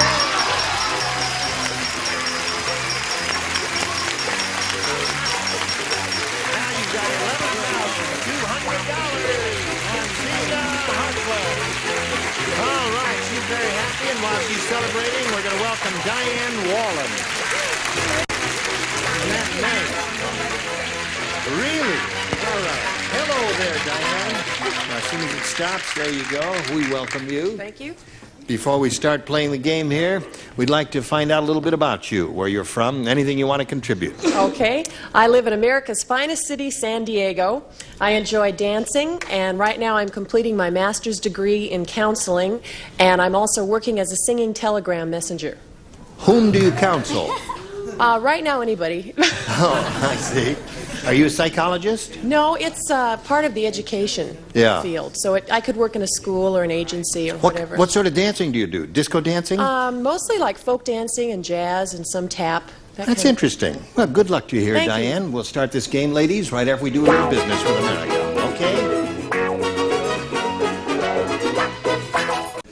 Here we go. Round one. Question number one. Diane, you may have A or B. I'll take B, please. B it is for Diane Wallen. Muggsy said, "Hey, boy, my neighborhood was so tough. When we played hockey, instead of a penalty box, they put you in a blank." That's how tough the neighborhood was. So tough. When we played hockey, instead of a penalty box, they put you in a blank. That's your answer, right, David? You're going to stick with that no matter what. Stick with this no matter what. No matter what. I love it when he That's turns it. red like that. I just love it. He just turns this is pink. You ready, Buster? Yeah. Sure. Muggsy said, "My neighborhood was so tough. When we played hockey, instead of a penalty box, they put you in a Trash can. trash can is okay." indicative of a tough neighborhood. Well, that's good. I tried to get something that was indigenous to the game, and I said they freeze you in a block of ice. They freeze you in a block of ice. Turn red again, David. He did. Okay, Brett. Listen, I don't mean to knock her answer, but has anyone ever driven through the alleys of Beverly Hills the night before they collect the garbage? It's all full of trash cans. Right. I mean, we can't live without it, can we? No! No? I said a homemade cell with bars and all and everything like that. Like a miniature jail. Yeah. Okay, Chuck. Think about it. You'll like it better if you think about it. Chuck, you said, right? I said Chuck. What do you I say, said Chuck? solitary confinement. Solitary. A splendid answer. Instead of a penalty box, they put you in a what, Connie? Well, you see, you have to come from a tough neighborhood to know these things. A garbage pail. Garbage pail. One to Diane. Many times I hit the garbage pail. Well, I'm in there. Okay, Brother Jack. I feel like it's my first day of a new school here. Crazy kids. Ready? Yep, go. Icebox. Box. All right, they put you on ice. All right, Well, you throw... that's what threw me with the hockey and everything. I was thinking, Hockey, so I something thought cold. they put you Oh, I in see. an ice box. I see, because they had ice to play the I hockey know. on. Gee, All right, when let's see what when we you got both from wrecked me at the Ronzina same time. Oh, God. Wally the wise guy. Yeah. Said to Ugly Edna. Is that your lower lip, or are you eating a blank?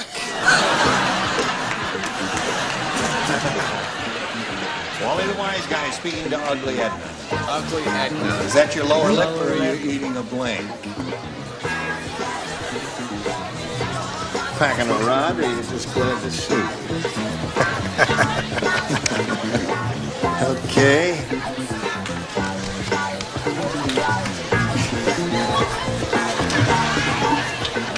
You need some clarification. I'll clarify it for you. What do you need? Oh, exactly. Thank you. Okay. I couldn't. Got it. You're wonderful. Lanzina. She's unbelievable. Wally the wise guy said to Ugly Edna, You still is that your lower lip, or are you eating a blank? A pizza. A pizza. Pizza, eh? I mean, all but the edge of the pizza pie would be sticking out. It would look like a... No, it's very good. Ubangi. It's a very good answer. I had been pitched into the world of sports with the hockey question. I remained there with my frisbee. A frisbee. Yeah. Okay. I think that's good. I was trying. You don't have to turn red. That's a good answer. Oh, thank you. Right. I was trying to I'll think. get you. I was trying to think of a fruit. Now, what is that fruit that looks like There are that? so many. There.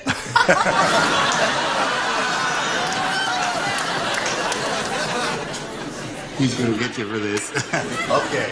What'd you Not say? the kind you find on Hollywood Boulevard. The kind you buy at the green room. That fruit. So I finally came up with it. Frisbee.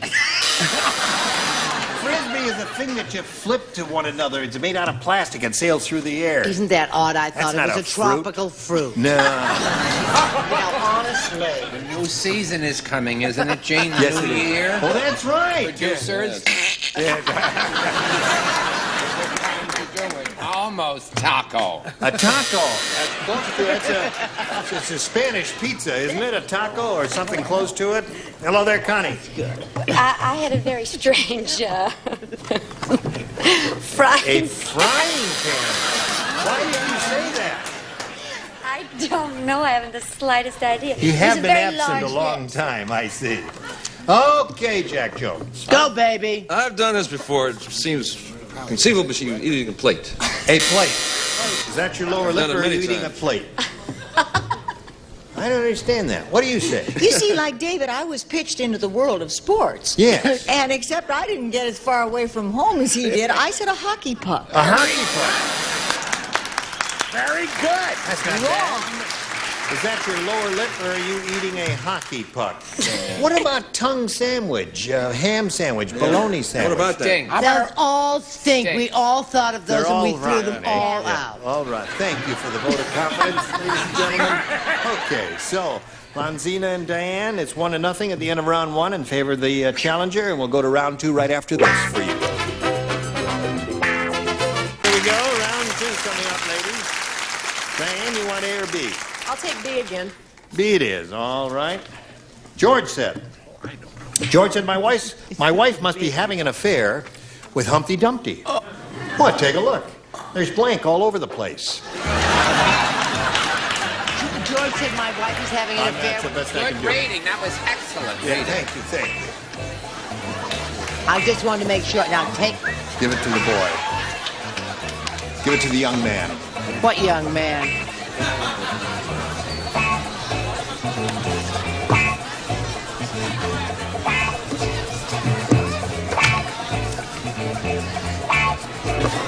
All right?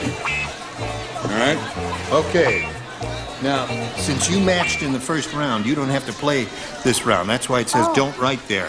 You must learn to obey orders, or you will have to come to my dressing room for overnight. Sure. Okay, Diane, George said my wife must be having an affair with Humpty Dumpty. Take a look. There's blank all over the place. Egg? There's egg all over the place. Right. You've heard of the phrase, egg on your face? There's a little play on that, egg all over the place. Yes. Egg on the place there. What do you say? Well, this is, I think, tantamount to the same. It's eggshell. Eggshell. Wasn't he made out of eggshells? Yes, he was. That was I part of thought it. there was no one of the egg. components. What? I thought there No was egg involved. no egg involved. When he fell, Humpty Dumpty said, I have children. That's why I know all these wonderful things. Mary, Mary, cry contrary, all that. Yeah. Humpty Dumpty sat on a wall. Humpty Dumpty had a great fall. All the king's men, and all the king's men couldn't put Humpty Dumpty back together again. Yeah. Eggshell. Would you rehearse it a little more? Eggshell. I'm sorry. Well, egg would have done it for her, but eggshells do not. I thought your children were born before the story was written. Shell. Well, we don't get no eggs so far. Connie, show us your... Oh, not you. I had it. Oh, you had it. But you don't play. What have you got, Jack? If David's didn't work, I guess mine won't either. But Yeah, we have to look I at say it that anyway. This should work. Yolk? Yolk. Yeah. Good. Just yoking around. Right. What do you say? Hey, Connie, can I borrow yours? How about if we do it this way? Okay. So there's 2 for her, and now let's see what Lonsina does with her second round question, which reads, the politician said, if I'm elected, I'll give the little man what he really needs. A blank. And if what? If I'm elected, I'll give the little man what he really needs. A blank. A blank. A blank. Give the little man, little man. A little man. Those are the operative words. Do you all understand the operative words? I'll give the little man what he really needs. Oh, I got it. I thought they were what he.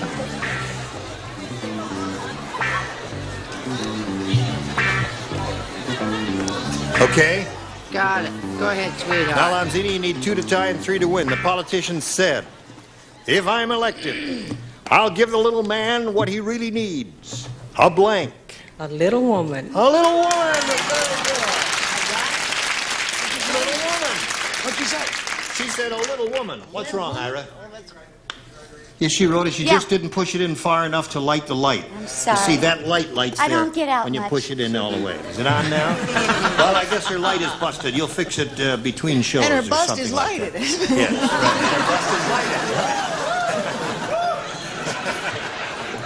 Well, show and tell there. The politician said if I'm elected, I'll give the little man what he really needs. Go, David. I must admit that I almost wrote that down, and then I didn't because I thought they might be going for a play on words, and I put a lift because they would put him on his shoes to make him pull. Hardy, turn red again. Hello,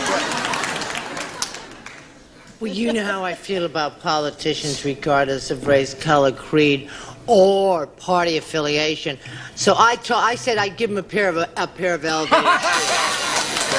shoes. That's what you get out of a politician. Right. That and higher taxes. A step ladder, okay. Now, Connie, may we see yours? I said a pot or some pot. Some pot. You had to be there, Gene. I see. Okay. I'll vote for you, honey. Now, you got to match the 2 remaining ones, Lonzina, to stay in the game and achieve a tie. Okay, Jack, show us your little woman. Somebody put him up to it. A ladder. A ladder! So that means Diane Bowling wins the game. What do you got there? A little woman!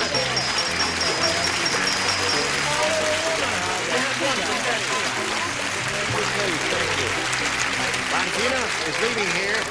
She's got $11,200. Goodbye. Let's spin her off, spin a commercial for you, and come back and see how much money Diane will win. I know you. All right, now wait a minute. I know she's going to ruin it. She is good. Once more, Charles Nelson Riley has gotten me to make a fool of myself on network This television. just came from all of us to you. Oh. It's you've heard of the changing of the guard? Yes. This is the famous moment in our show where we change our sign to make way for match game 79.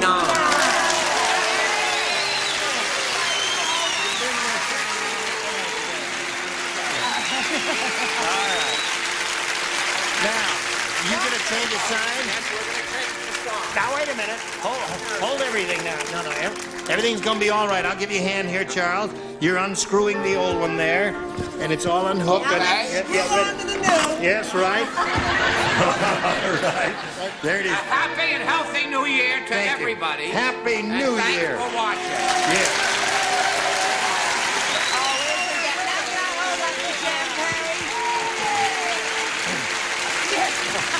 It don't work, Fred. It don't work. Is that it? You got it plugged in now. Is it on? Is it on? Turn it on!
Production. This program was edited for broadcast.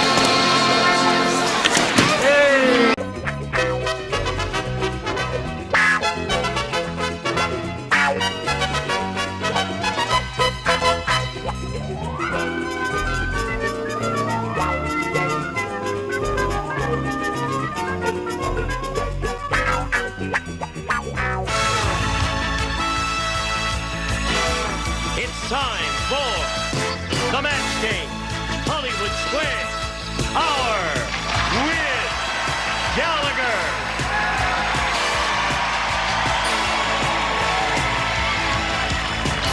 And our special tribute to Leave It to Beaver with Barbara Billingsley as June Cleaver.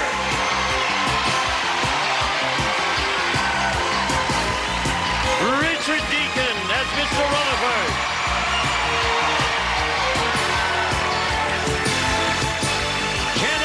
As Eddie Haskell. And Jerry Mathers as the Beaver. And the stars of the match game, Hollywood Squares Hour, Gene Rayburn and John Bowman.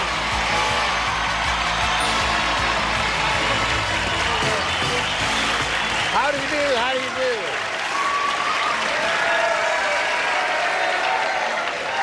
Okay.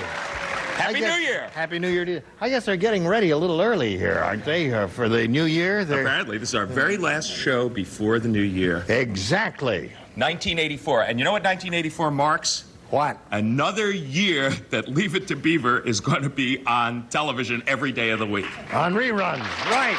All right, let's Since get it now. 1957. Whole gang. Yay. Here we go. here they are, the Beaver cast and Gallagher. Are you starting the festivities early? Yeah, we have our balloons. Yes, I just feel so festive. I just couldn't wait. A little hydrogen? No, this is helium. Helium. I had to get off hydrogen. It was making me sick. You want a hit? Okay. 1, 2, 3, 4, 5,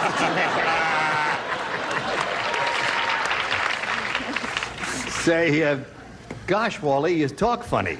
Gosh, Wally, you talk funny. That's without it. That's right. All right, let's greet our two players here, Mark King and Sherry Tash.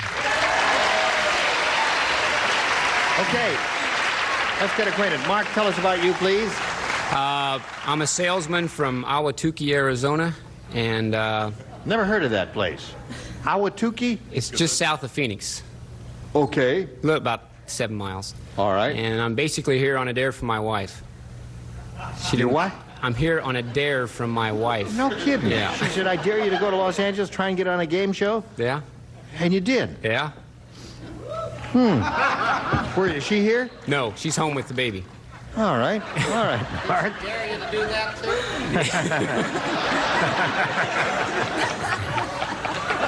She dared him, and he did it. Okay, Sherry, how are you? I'm fine, thank you. I'm not here on a dare. I live in Malibu. I have a beautiful 7-year-old daughter named Danielle. Yeah. I work as an actress, and I also have my own aerobics business in Malibu. No kidding. Yeah. You must be in great shape. Well, I try. But I wanted the panel to know that my friends and I used to play Beaver trivia games, and I got stumped on the hairdresser. So I'll never forget Florence Bush was the hairdresser. That was the one. Right. Correct? Right. Right. You do remember. Malibu. Bush is a good name for a hairdresser. All right. Good luck to both of you. Let's begin the match game. You'll have 3 chances to match as many of our stars as you can. The one who's done that most often will be the winner. Go on to challenge our returning champion on Hollywood Squares for a chance to win up to $30,000. All right, Mark, you won the toss. You go first. You want A or B? Let's go with A. All right, we'll go with A. And V will begin. Here we go. The restaurant owner said, I'll never let Fat Freddy have my all-you-can-eat special again. Well, first he ate all my food, then he ate my blank.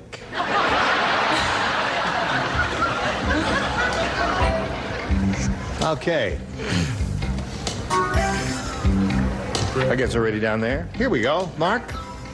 The restaurant owner said, I'll never let Fat Freddy have my all-you-can-eat special again. First he ate all my food, then he ate my blank. Dishes. Dishes. All right. That's one possibility. Anything you'd find in a restaurant would be good. You know, dishes would be one good choice. Silver would be another one, I suppose. Barbara, what'd you say? It wasn't dishes, sorry. Menu. He ate the menu. Oh, I like that. All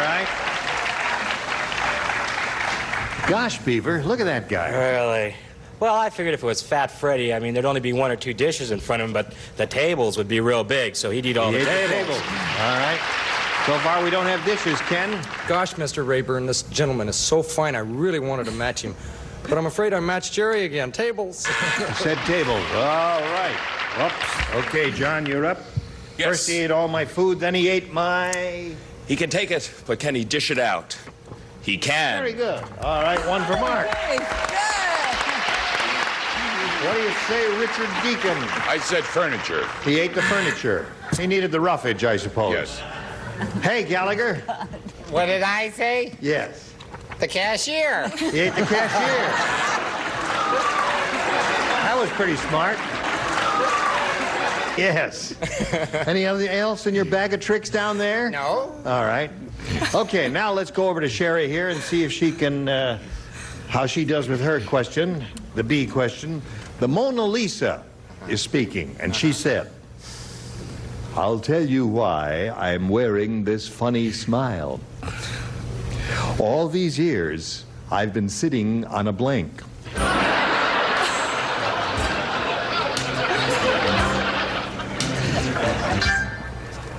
I have the definitive answer, I believe. You have the definitive answer. We'll find out in a moment or so. All right, Sherry, we're about ready for you. The Mona Lisa said, I'll tell you why I'm wearing this funny smile. All these years, I've been sitting on a blank. I don't think I can say what I'm really thinking, so I will go with whoopee cushion. Whoopee cushion. That's funny. That would make her smile in a bemused way, wouldn't it, Barbara? Made me smile, but I didn't have it. What'd you say? Feather. Feather is her answer. Sorry. All right, Beaver, what do you say? I thought if she was sitting there and she had to sit on a pin all day, she might have a funny smile. Yes. Pain. I think that would create more pain than a smile, don't you, Ken? Well, actually, I was thinking of what she said, and I decided I better not write it either. So I went with tack. A tack. All right. A tack. The A audience little is lady ready to is attack, yeah. looking for a whoopee cushion. Well, you know, I'm ashamed of this contestant. I mean, my 3.5-year-old daughter sits on a whoopee cushion and thinks that that's funny, you know, and that's kind of the mentality that's involved in this kind of thing. Don't get emotional, John. So I said whoopee cushion.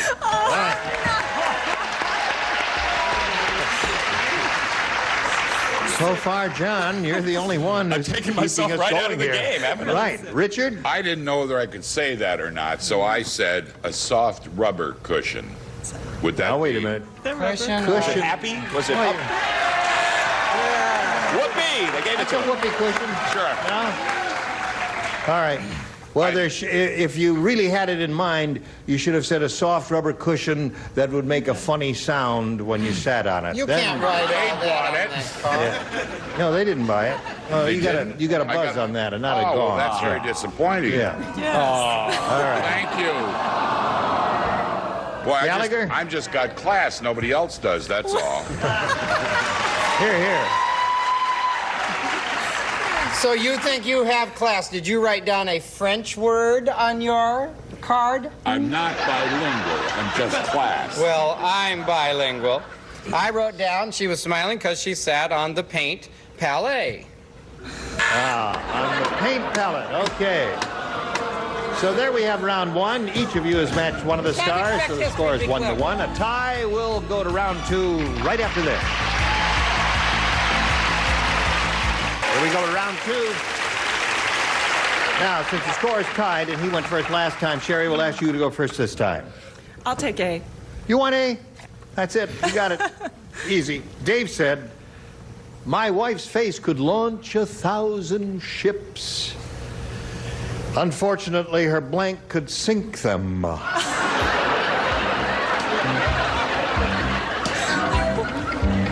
right.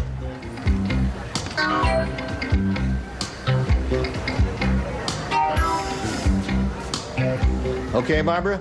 Yeah, wait, woo, okay. All right. Sherry? Got it.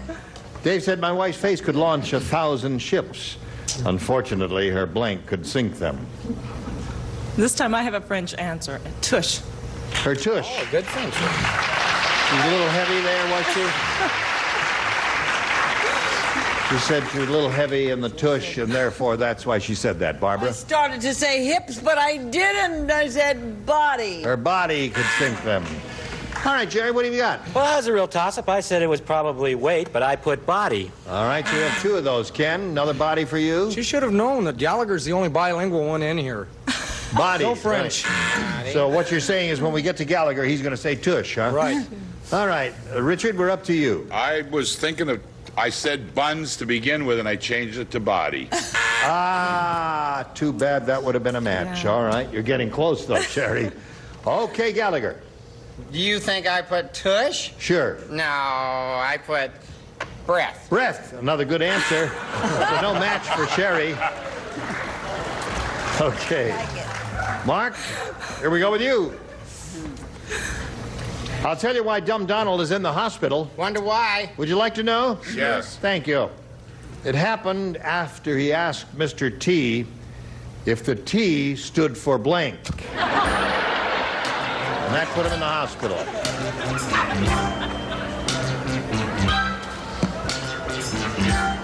Here we go, Richard. Okay. I'll tell you why Dumb Donald is in the hospital, Mark. It happened after he asked Mr. T if the T stood for blank. Mr. Terrific? No, now wait a minute. Mark, you're not listening to me. Your wife back in Arizona is going to hit you in the head with a baseball bat. He's in the hospital, you see. Those are the operative words. Well, that's the answer we have to go for, your first response. Mr. Terrific, it's not going to match anybody here, and I bet $1,000 on that right now. But we'll canvass you anyway. Barbara? I think that's a terrific answer. Tootsie. Tootsie. Well. That would definitely put you in the hospital. I don't think you'd be too thrilled with that. That's a good response. Okay, Beeve. Well, when you said Tootsie, you'd say, I'm pretty tough, and put you in the hospital. What? Tough. Tough. T stood for tough? Terrific. You know, and he was going to show him how tough he was, put him in the hospital. I tried.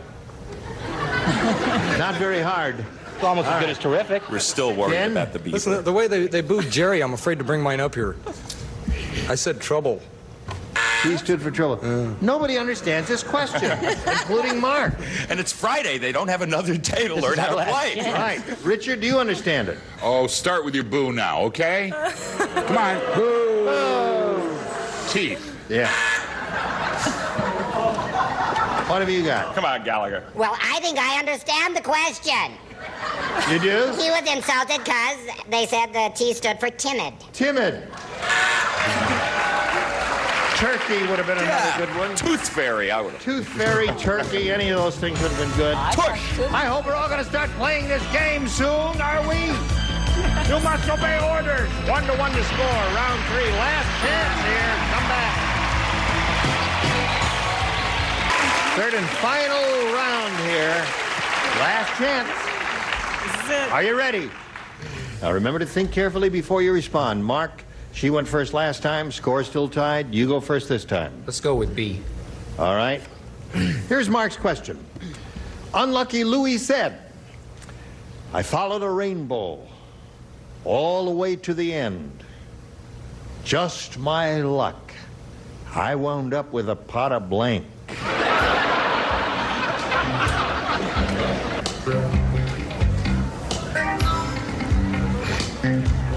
Ready, Mark?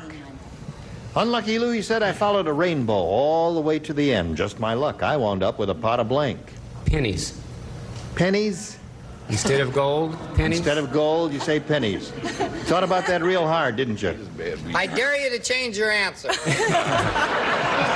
Can't be done. You better change it if it's going to match mine. You'll be visiting your wife soon. Yes. Maybe she should have dared him to go on The Price is Right. Unless we end up with a tie here and have to have a dumb-off between the two of them. Okay. All right, Barbara. I put manure. Wow. Manure. Mom put manure? Yep, Mom put manure. I was much closer than that. I figured gold, and the alchemists, they always took lead and changed it into gold. Out of lead. All right, that's okay. Lead, manure, all right. Ken? Gee, Mrs. Cleaver, I'm ashamed of you writing something like that. But I said manure, too. You did. All right. Richard, what have you got? Whatever she says, I say, manure. Okay. That shows a lot of class, Richard, really. Well, I think I understood that question. They wanted to know what does lie at the end of the rainbow. Don't explain it to me, explain it to them. Melted crayons. Melted crayon. A wonderful answer, Gallagher. I hate him. Not likely to match anyone other than another Gallagher. Well, Sherry, here's the way it is. This is the last round, last chance. 1-1 the tie. You need 1 to win. That's all. Could we make it any easier? You got it. How about match blank? That's right. That's right. The name of the show is Match Blank. What is a TV show yet? Okay. Right. Well, who's buried in Grant's tomb? Right, I know. That's a trick one. Harry said, Harry? I went to a wedding where the bride was so ugly, the groom... Rather timid, aren't you? I had One that more answer. chance for you. Harry said, I went to a wedding where the bride was so ugly... Little rehearsal doesn't hurt, does it? No, it doesn't. Wouldn't hurt us. Yeah, right. The groom didn't say, I do. He said, I blank. Went to a wedding where the bride was so ugly the groom didn't say I do. He said I blank. There you go. You mean I got one you like? Yeah, I do indeed. Ready, Sherry? I'm ready. You have one already. Good. Well, they're ready here, so let's go. All right. Went to a wedding where the bride was so ugly the groom didn't say I do. He said I. I don't. I don't. It's about as close to match blank as we could get. Right. Barbara? Is this the same? I won't. I won't? No. No. No, it's the same idea, but we got to get a little more exactly. Well, I said I will not. I will not. Okay. Ken? These people are all going to find out where my mind runs. I have to. I have to.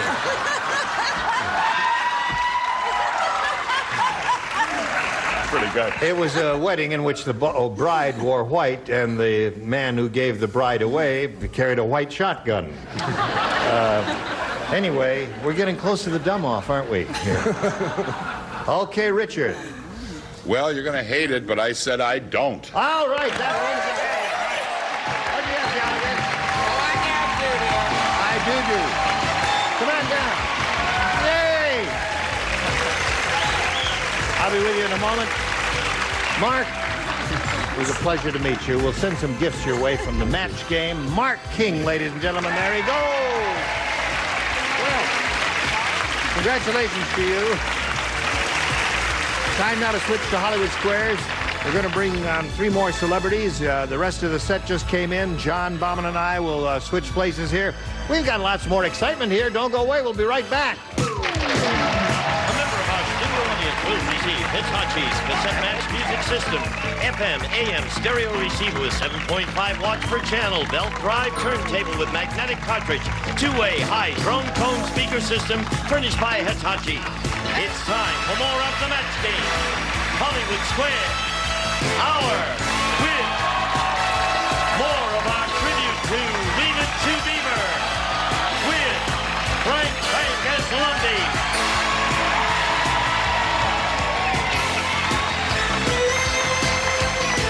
Jerry Weil as Judy.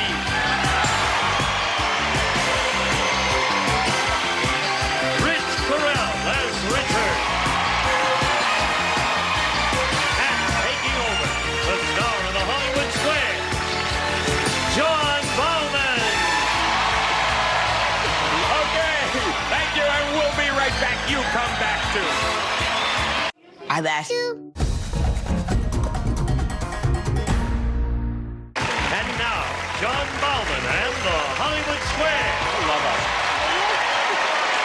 That's for us. Thank you. Welcome to the second half of the Match Game Hollywood Squares Hour. And here I have with me Sherry Tash. Rhymes with cash. And that stands for what she'd like to win here on Hollywood Squares. We also have 3 brand new celebrities. They are Rich Carell. Hi. Cleverly known as Richard on Leave It to Beaver. Frank Bank, known as Lumpy. And we have Jerry Weil, who is Judy Hensler, right? That's right. They just called me Creepy Judy. That Creepy Judy. Creepy Judy. Yes. I see. Frank Bank? Yeah. I see that being with Gallagher on this show all week has rubbed off on Frank's costuming. I like the outfit. No. John, this is the last show of the year, so I thought I'd add a little class to the show. Plus, I have an early New Year's Eve party in Pacoima, so we're leaving right after the show. You know, you're one of the few people that we haven't asked what you now do for a living. Yeah. I'm in the municipal bond business, in the securities business. Oh, terrific. Okay, well, that stands for cash, too, so let's get underway. Here we go. Let's play Hollywood Squares. And before we get right into the game, we have to reacquaint ourselves with our defending champion. It is her second day. Her name is Andrea McInnes. She is returning with 1,725 smackaroos. That was not such a bad day's work. No, not at all. Why don't you just remind us a little bit about, your life today, 25 words or less? Okay, I'm originally from Alabama, and I moved to Southern California to pursue my career as a freelance artist. So I'm here. Okay, well, now you'd like to pursue some more money on Hollywood Squares, I suppose? Let's play the game. We're going to play this game till you hear the time's up bell. Whoever is ahead at that point, of course, is our winner. Goes on to play Super Match for up to $30,000. First game is worth $100, $25 for every square that either of you might capture. Our champion always has the privilege of starting. That, of course, is you, Andrea. Pick a star and let's go. Okay, Gallagher. Oh. Why don't you take the beaver? Why don't you just answer this question, Gallagher? Okay, what is it? You're a hairy dog. Ah. Good thing no one went to And you're Gallagher. about to give birth. According to Dog World magazine, should you get shaved? Now, wait a minute. Who reads Dog World magazine? I'm a dog who reads the magazine. Okay. According to Dog World magazine, now, should you get shaved or will just a trim do? I think for an important thing like a birth, you should be shaved. Agree or disagree, Andrea? You should get shaved to give birth. Disagree. A trim will do. You are perfectly right to disagree. You get the first square. Just a trim will do your dog. A little dog will do you. Okay, Sherry Tash, your move. Pick a star. All right. I'll go with the beaver. Okay, here we go. Okay, Beeve. Who gets paid more money every month? A new enlistee in the U.S. Army or a person drawing maximum unemployment benefits in California? Well, actors should know all about that, unemployment. The Army's gone up quite a bit in the last few years, and I'd have to say the Army. Agree or disagree, I will agree. Sherry? Yeah, it is a person drawing maximum unemployment benefits in California who makes more money. All You should right. have disagreed. Your opponent gets that square. Okay, there's a bit of a break for you, Andrea McInnes. You have 2 X's up on the board already. Pick the place you'd like to put your next one. With Richard on the top. 2, Yes. win. To win. This will win you the first game. Rich, it's dinner time, and you're a moose. A moose? Which of these things are you more apt to eat? A tiny tree or a tiny beaver? Piece of cake. Can you believe that, Beav? That's a piece of cake. You know the answer to that one. I know. Here, none of that. Really, I'm not sure if a moose is a meat eater, actually. So I think I see them always chewing on trees. I'll have to go with a tree, tiny tree. He says that moose is more apt to eat a tiny tree. For the game, Andrea, do you agree or disagree? Agree.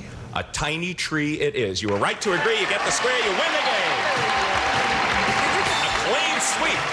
In the first game, 3 X's in a row and $175 for you. But there's still plenty of time. We're going to be right back to play a $200 game after these messages. You be sure to come back to. Stay tuned for more of the Match Game Hollywood Squares Hour.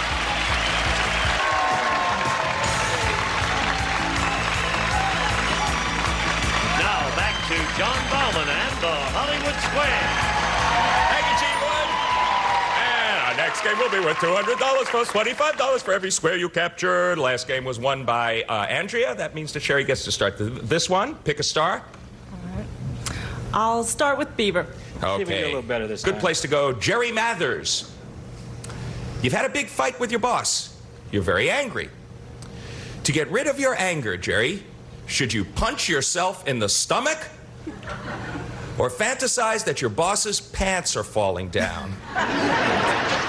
Well, let's see now. I think probably, if punching yourself in the stomach wouldn't really do much for yourself. You might take out a little of your anger. I think if you fantasize that his pants were falling down, it'd relieve a lot of your tension, make him look foolish in your mind. So I'd have to go with that. Agree or disagree, Sherry? I will agree. You should fantasize that his pants are falling down. You're right to agree, and you get the first square in this game. $25 as well. That gets you on the board. Okay, Andrea, pick a star. Okay, Richard. Rich Carell. Yes, ma'am. Which runs faster, Rich? An elephant or the water out of your average faucet? An elephant or the water out of your average faucet? Be careful. Yeah, I got to be careful with that one. Okay.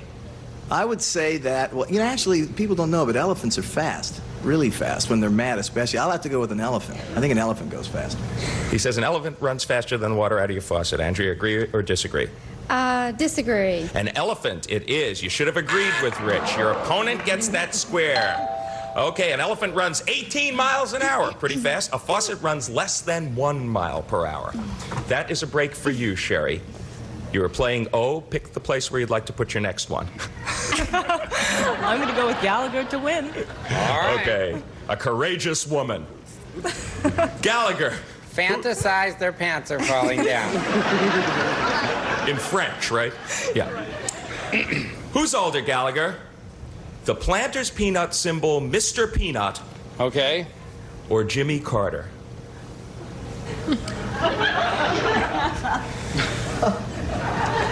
You remember the Planters Peanut symbol is very old. I've seen it in some old things, and he's still around. For the game, Sherry Tash, agree or disagree that the Planters Peanut symbol is older than Jimmy Carter? I agree. Mr. Peanut it is. You are right to agree. You get the square. You win the game. And you forge into the lead. I might add, it's only by about 8 years. The Mr. Peanut's only 8 years older than Jimmy Carter. Oh, well, 275 for you, Sherry. 175 for you, Andrea. But there's still plenty of time. We're going to clear the board and move right on to the next game. This one is worth $300, and the last one was won by Sherry. That means Andrea gets to start. Pick a star. Okay, let's go with June. June Cleaver, a.k.a. Barbara Billingsley. You've just bought a can of cling peaches and heavy syrup. According to government standards, how many of the peaches are allowed to have worms in them? None or 3%? Well, I don't think we have 3%. I think we have to say none. I agree. 3% is the correct answer.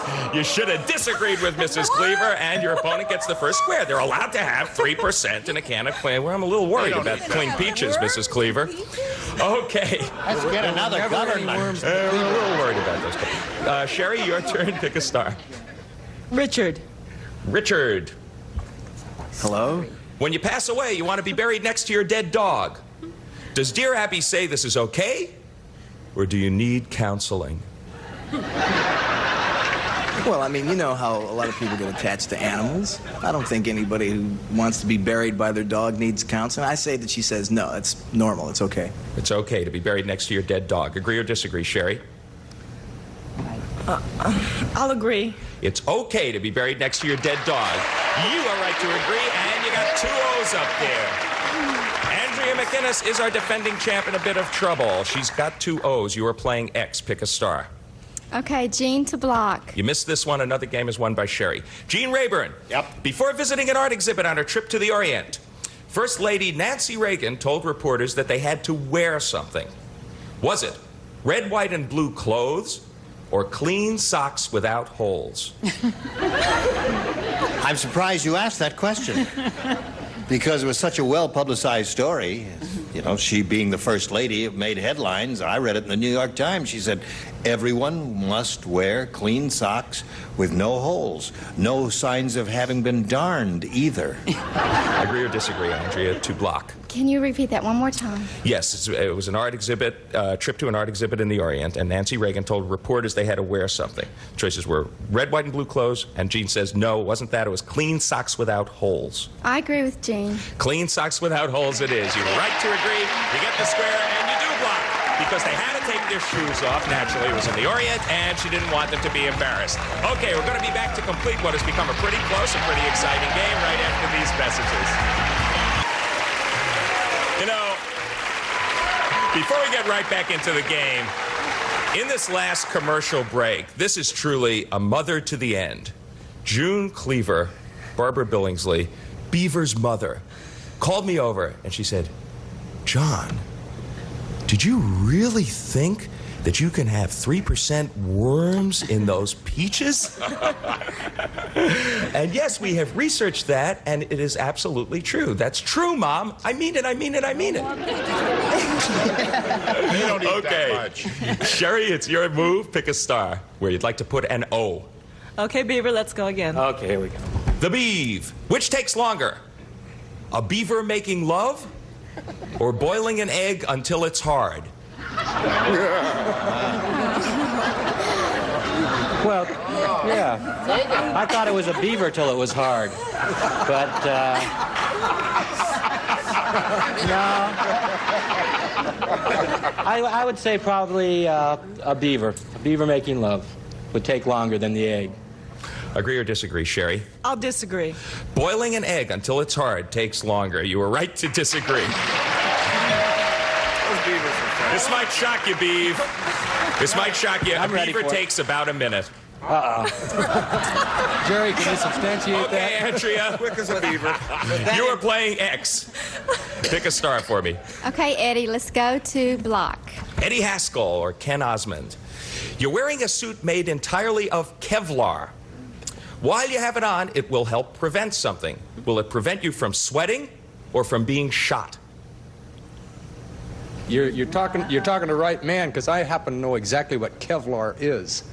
It's bulletproofing. That's what police vests are made out of. So he says it will prevent you from being shot. This is to block. So if you miss this one, Sherry will take another game. Agree or disagree, Andrea? I'm going to have to agree with the policeman. It'll prevent you from being shot. The policeman got the right question. You were right to agree, and you do block. Okay, it's really getting interesting now. Sherry, pick a star. Gallagher to win, please. All right. Here's This the can still pressure. do it for you. She blocked you one place, but not here. Gallagher, which came first? The caveman or the cockroach? Well, this is an interesting question, because if you don't have any cavemen, then you don't have any corners for the cockroaches to hide in. I'm going to say the cockroach, a very ancient animal, older than the dinosaurs.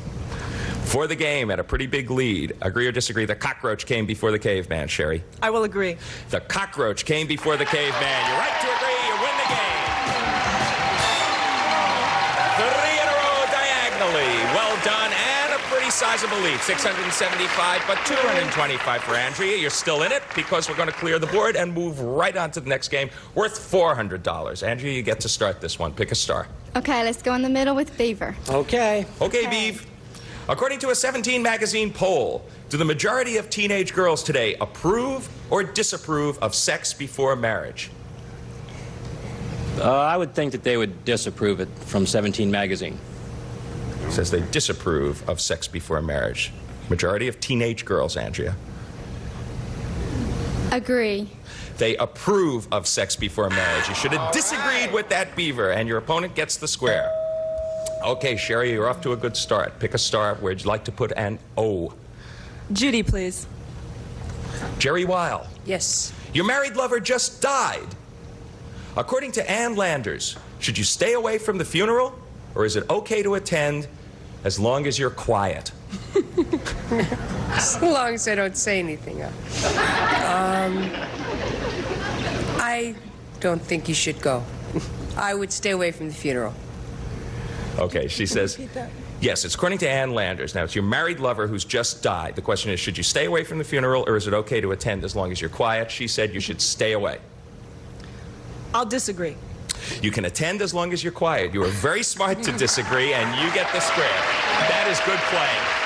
But she sounded like she knew. I believe her. Okay, Andrea, now you could be really on the ropes. Pick a star for your ex. Okay, we've got to go with Jean to block. You sure do. Gene. Yes. In Africa, what animal kills more human beings than any other? Is it the lion, the crocodile, or the mosquito? Man, the animal kills more animals than any other. Truth. Yes. Unfortunately, no. Not one of the That's choices. Yeah. It's the mosquito. Yes, the lion and the crocodile. Mosquito, lions, and crocodiles. Well, it's incongruous, I know, but it must be the mosquito. Yes. Agree or disagree that it's the mosquito that kills more human beings than these others? I would have to agree. I mean, it sounds crazy, but I agree. It sounds a little too crazy because it's the crocodile. You should have disagreed. Your opponent gets the square and wins another game. 3 in a row that time. 3 O's up there, and that bell means the time is up with $1,150. Our new champion, Sherry Tash. Congratulations, Sherry. You've done good. Go right over there with your escort, Gene Rayburn. He's going to get you ready for your shot at the big money. Don't let him get you too ready, though, okay? Andrea, We have to say goodbye to you, but you have a pretty nice New Year's present to start off 1984, $1,950. Not too bad. And, of course, you have our thanks for playing Match Game Hollywood Squares. And you're lovely. Thank you very much. And speaking of lovely people, here is Gene Rayburn. All right. Thank you, John. Here we are with Sherry. Our congratulations to her. She'll be back in a moment or so, and so will our 9 celebrities. She's going to try for the really big money right after this.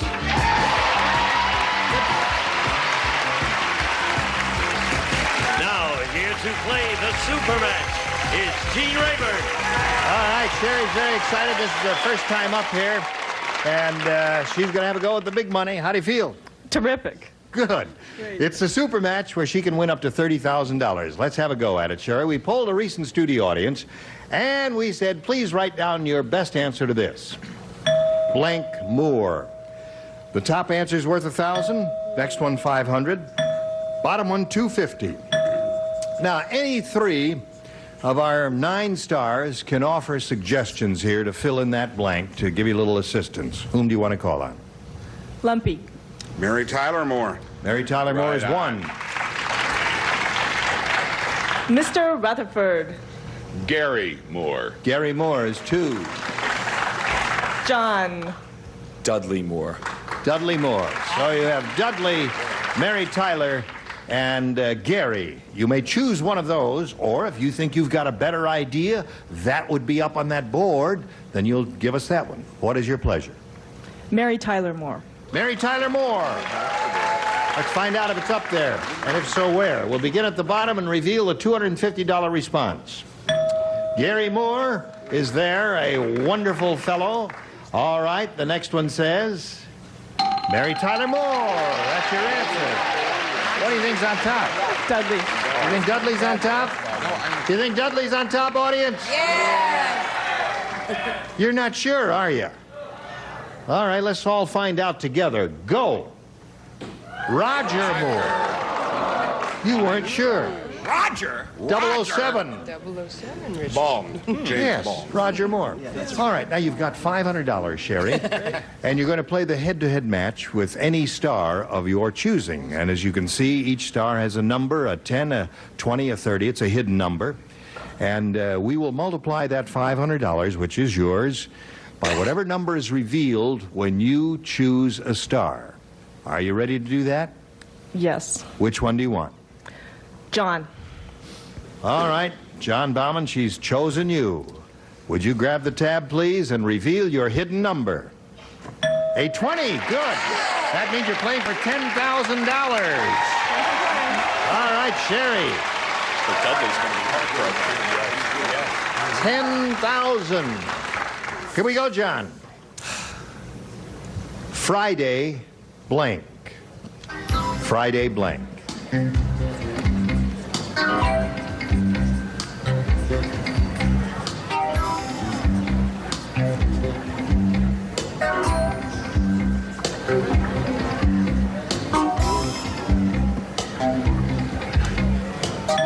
All right, John is ready. Sherry, it's up to you. The money is yours if you match John Bauman. Friday blank. My mind's a blank. Oh, Friday. I can't think. Let me. Thank goodness it's Friday, but that would. Friday night. Friday night. All right. John, she said Friday night. What do you say to that? You know, it's funny because this is, it's supposed to be unlucky, and in this case it was. Friday the 13th. Friday the 13th. Good response. Well, Sherry, you haven't done too badly. You've got a total of $1,650. That's yours forever, and you're still the champ. You'll play tomorrow. Come back right after these messages. All right, let's find out now. Which of the stars had the big 3-0? Would you all grab the tabs and give it a pull? June. All right, here we go. Voulez-vous? Judy had it up in the there, corner. the big 3-0. Gallagher had the definitive answer, he said, to Friday blank. Well, I have the 12th. Is that Friday the 12th. Friday the 12th. Very good, Gallagher. Hey, listen, Gallagher, you were okay. Well, it's New Year's. It's New Year's. Happy New Year. Thank you all. Thank you all for coming. Leave it to Beaver. Let's hear it. So long, Bees. So long, Rich. Lumpy. Thank you for bringing back some wonderful memories. Mr. Rutherford wants some of your hair. All of it. Gallagher can use some, too. Happy New Year to you. Happy New Year to you. And It's been a pleasure. You started it off correctly. And many, many more on this show. Thank you. Happy New Year, all. Gene Rayburn here inviting you to join us next time. And John Ballin saying goodbye for Match Game Hollywood Squares. See you next year. A member of our studio audience will receive a 19-inch color TV, keyboard control, electronic tune, 3 automatic color systems, and automatic light sensor, furnished by Montgomery Ward.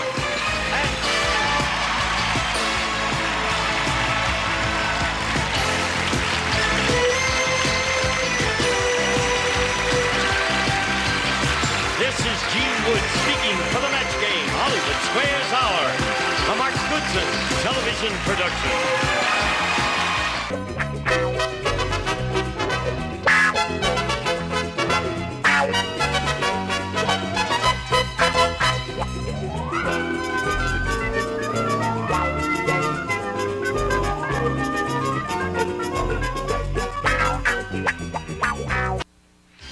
Get ready to match the stars from Comic Strip Live. Bruce Baum. From Mama's Family, Vicki Lawrence Schultz. Comedian Brad Garrett. From the Hogan Family, Edie McClure. From You Take the Kids, Roger E. Mosley. And comedian Pat Music, as we play the all-new star-studded Match Game. And here's the star of Match Game, Ross Schaefer.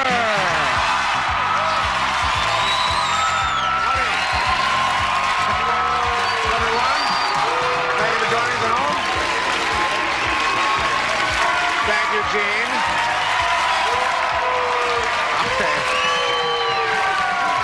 Oh, we're all feeling so festive. Oh, it just is a festive mood. Everyone's shiny today. Well, bottles of beer on the wall. Now, we must tell you at home that Charles Nelson Riley is on vacation again this week. He'll be back, of course, next Can week. we all wish him Happy New Year? Yes. Well, Happy New Year, Charles! I love you. Wait a second, Ross. Wait a minute. Wait, I guess Brad is channeling. Wait, Charles is trying to channel through my body right now. Wait a minute, wait. Hello, everybody. I'm sorry I can't be with you, but I'm on one of those Carnival cruises. I'm doing Kiss Me, Kate with Bob Denver and Kate Mallard.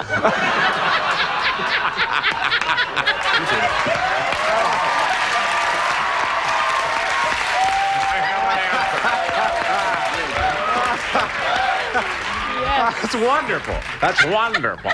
Sounds good for me, too. That's wonderful. Hello, Tammy. How are you?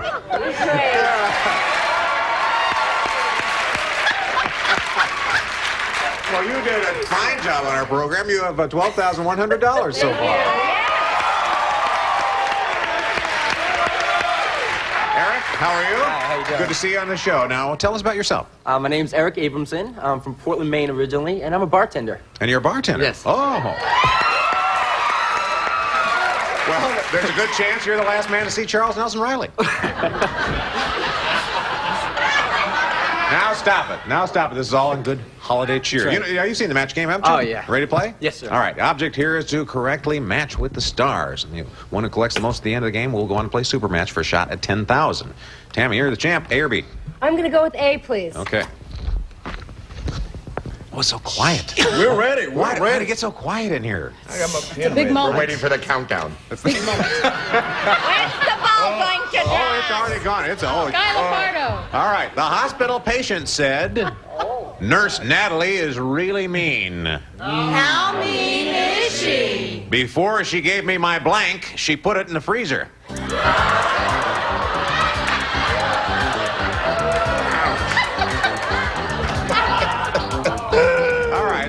How you doing, Roger? Oh, Roger has his. Okay, Tammy, hospital patient said, Nurse Natalie is really mean. Before she gave me my blank, she put it in the freezer. Enema? Oh,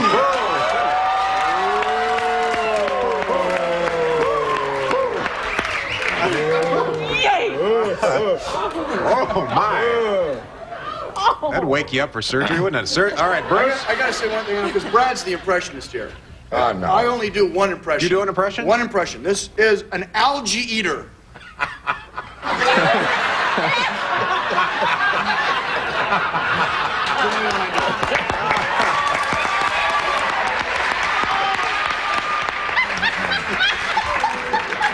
Oh, what a pretty boy. It must cost you a fortune to take that act with you wherever you go. Now you can do it on a window of any club, Ross. Follow me. Watch me do my impression. All right, So he Bruce. gets in. Well, I figured... Give me my blank. My thermometer. Thermometer is a good answer, but not a match.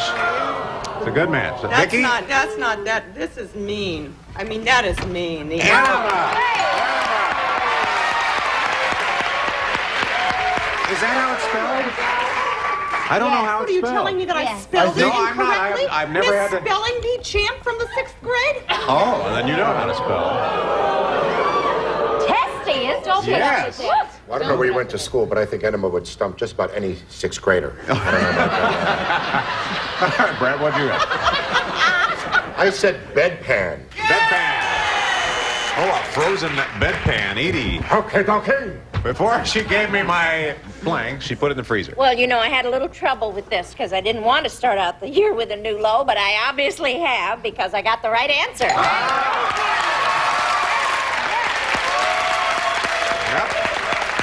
All right, Roger. Okay, I want to go on record as not only being in there with the women, but to also have spelt it correctly. Yes! Oh my. Is that right? Isn't that spelled correct? No. Yenny. Oh, no, he doesn't know how to spell. You know, that says anema. No, he's not even a judge. Anema. What about a He's a guy who just cleans up after Gene Wood. All right, Pat. Well, you know, I used to have a great big school nurse who used to talk like this, and she was just as mean. I think Brad had the same nurse because she used to bring us a cold. Oh, a bedpan. And 3 matches. Got 3 matches. All right, this one, Rodney Dangerfield. Rodney Dangerfield said, "Oh, Rodney, all right. Hey, Brad, will you do this one? Will you do this one? Will you read this one? Just once, Ross. Okay, just one. Just one. Just do this one quickly for us. You do a great... Oh, another enema joke. No, it's not. No. Rodney Dangerfield said, I'll tell you, I went to an English pub last night, and I didn't get no respect at all, you know? They used my blank as a dartboard. Ooh.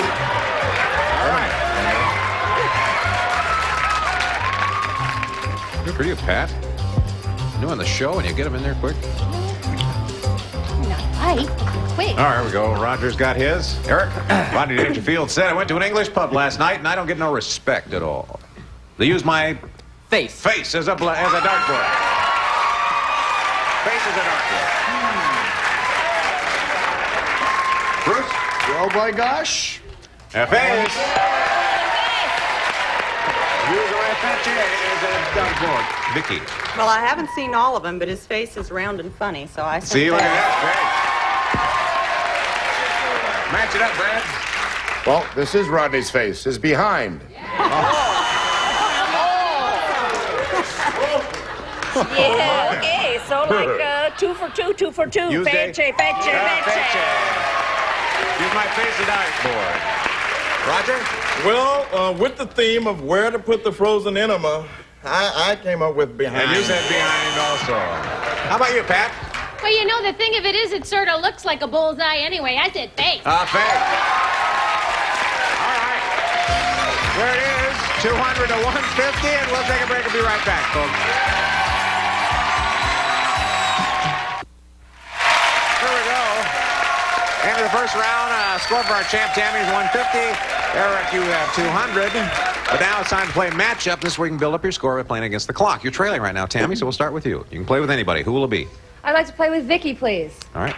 You and Vicky? All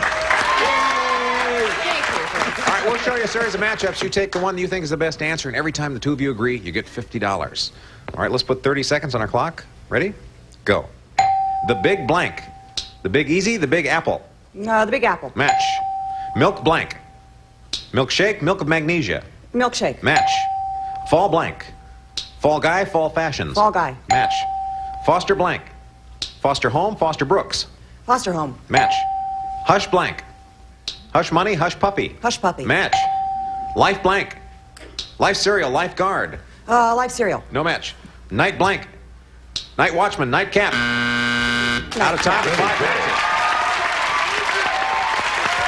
Great job.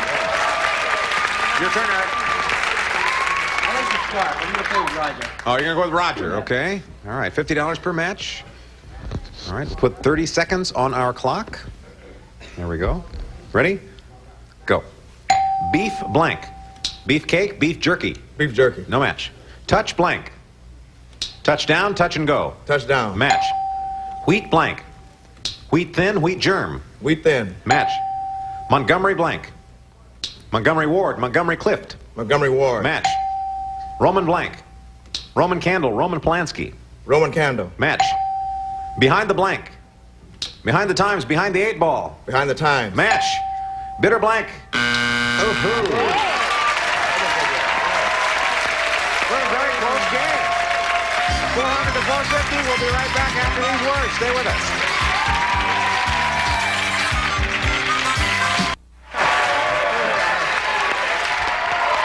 Score 400 to 450. Tammy, we'll let you go first. A or B? B, please. Okay. Oh, this is the Chief Sniffing Bear said, that new Brave is an idiot. Yesterday, he made smoke signals by setting his blank on fire. Very interesting story how he got his name. Sniffing Bear? He almost didn't live to tell about it, did he? No, he didn't, as a matter of fact. He was dancing with some dogs. That's right. All right, Tammy. Chief Sniffing Bear said that new Brave is an idiot. Yesterday, he tried to make smoke signals by setting his headdress. His headdress. With the feathers? His headdress on fire. Oh, I saw a lot of worried looks over here. Bruce? Well, close. I figured he put his hair on fire. His hair on fire. Hair on fire. Yeah. Did he? Which on a lot of tribes is their headdress. Don't try to stretch it. All right. Vicky? They do dress it nicely, though. They put little braids, and I didn't even think of the headdress. I said You hair. said hair also, yeah. Brad? Well, I was miles off. I said teepee. His Said his teepee. teepee on fire. Yeah, because they have a teepee, you Not a know. match so far. He made smoke Yeah. signals by setting his... Well, Tammy, I hope you kept the car running. His hair. His hair. Yeah. Okay, Roger. Yeah, well, Brad, you may have been miles off, but you weren't alone. Oh, you got TV also, huh? How are you, Pat? Well, you know, Wait. their hair's braided down the back like a little wick to a firecracker. So I said hair. You said hair, too. You said hair. Oh, much disappointment on that one. Oh. You got the car. All right, The here we go. tension is mounting. I know. It's the This is a big moment for Eric. Yeah, Eric? Let the balloons go now. No. All right. Oh, sorry. Some guy in the rafters, he just said, Huh? what? Hello? All right. All right, Myrtle said, my husband's like an old car. Whenever we get romantic, he blanks. There's a veritable plethora I of know, there's too many. There's too many good ones. Oh, too many good. Can we make 2 or 3 of them? Oh, sure. Send them as gifts. Yeah. My husband's like an old car. Whenever we get romantic, he Collector's blanks. Yeah, that's right there. All right, here we go. My husband's like an old car. Whenever we get romantic, he Stalls. stalls.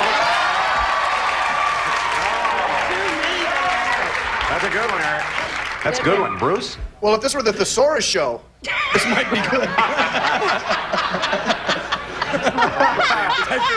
Putts. He putts. The Storis show. That's good. Well, there were too many good answers. I said he misses.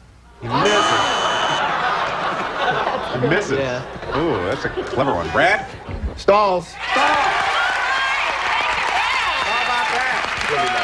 How about that? Looks like a 0 round I for a liked second your answer, there. by the way. Thank you I very thought it was a much. very good one. He says, whenever we get romantic, he... Runs out of gas. Yeah, see? Is that a good one? It was funny, but not correct. Yes. Jury, this is a ghetto translation of the word stalls. So I'm authority on this. Conks out, stalls, it's the same. And you don't look at him. He's from Beverly Hills. I don't protest too much.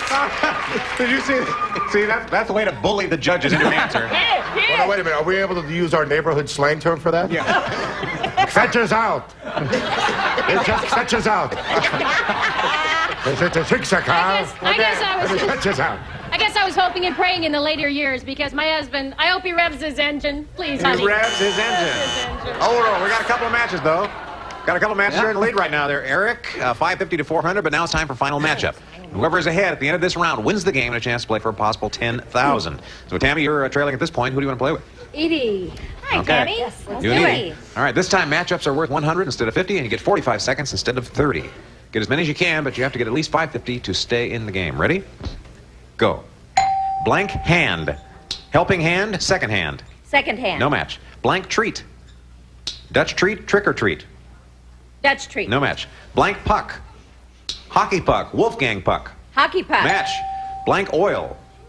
Snake oil, mineral oil. Snake oil. No match. Blank break. Lucky break, coffee break. Lucky break. No match. Blank poke. Slow poke, pig in a poke. Slow poke. Match. Blank trooper. Stormtrooper, state trooper. State trooper. No match. Blank enterprise. Starship Enterprise, free enterprise. Starship Enterprise. No match. Blank green. Kelly green, Soylent green. Kelly Green. Match. Blank priest.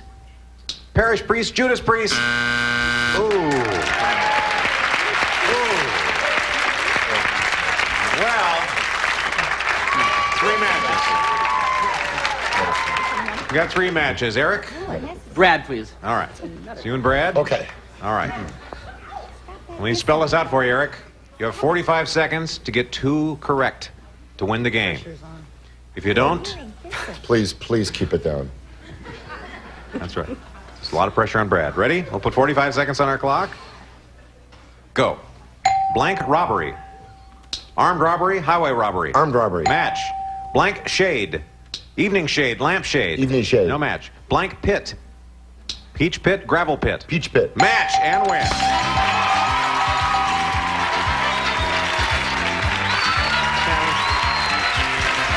There you go, Eric. Congratulations. Congratulations. Well, we do have to say goodbye to Tammy. But Tammy, what a great way to start the new year. You have $12,100. I've had so much fun. And we've had fun having you here. Happy New Bye-bye. Year. Happy New Year, everybody. All right, we'll take a short break and be right back with our Big Money Super Match. Stay with us.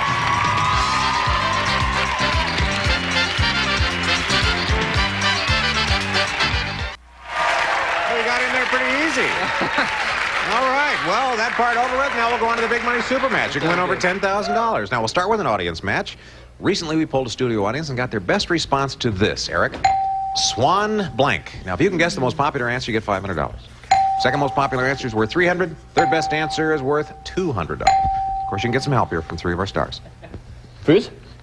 Okay. I got it. Swan Lake. Swan Lake. There you go. Okay. 2 more. Edie? How about Swan Dive? Swan Dive. All right, 1 more. Pat? Swan Swan Song, sure. Yes, your final All right, you have Swan Song, Swan Very Dive, good. Swan Lake, or a swan of your own. I'm going to go with Swan Lake. Swan Yes, Lake. I think that's good choice. All right, let's see how you've done. What is the $200 answer? Swan Song. There you are. Yeah, there's Pam. Was it, or Pat? With a It was T. Pat, yeah. It doesn't matter. She's I'll a answer. comedian. What is the $300 answer, please? Dive, Swan Yep, Dive. I think you got it. Oh, we need the $500 answer to be There, Swan there. Lake. Yes. Be there.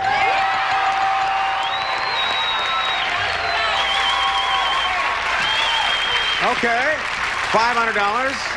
$500 means you'll be playing for at least 10 times that or $5,000 by matching one of the stars head-to-head. Double that amount with a lucky spin on the Wheel of Pasta. Here it comes. No, it's not. It's the Star Wheel, Eric. I'm kidding.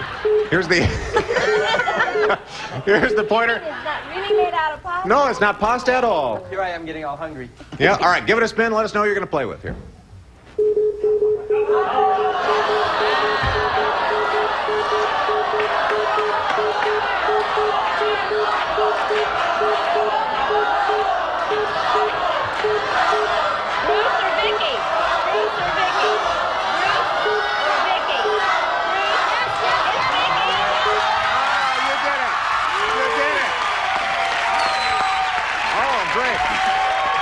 Okay.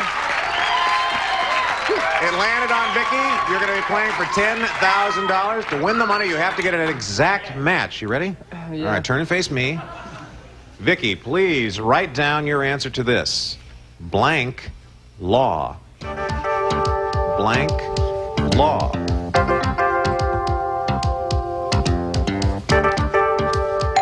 Vicky has an answer quickly. All right, Eric, turn around here. What were you thinking of? Criminal law. Oh. Oy, jeez. Criminal law. Criminal law. For $10,000, Vicky, can you match criminal law? Oh, Eric, I was so sure, too. I didn't even hesitate. I said L.A. law. L.A. law. L.A. law. Sorry. Well, that's all right, Eric. The big one got away from you today, but you come back tomorrow. You're still our champion. We'll add up your money, and we'll be back after these words.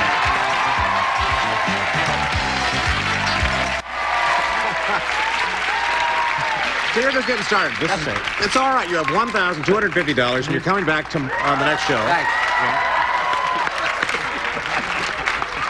Yeah. All right. Anybody have any resolutions? I've got one. You have quick one? All right. We have a Bruce Baum. What? Everybody can do this. Never eat prunes when you're famished. Aren't you glad that you have that now to take with you? All right. We're gonna wrap this up. We will see you on the next match game, folks. Bye-bye.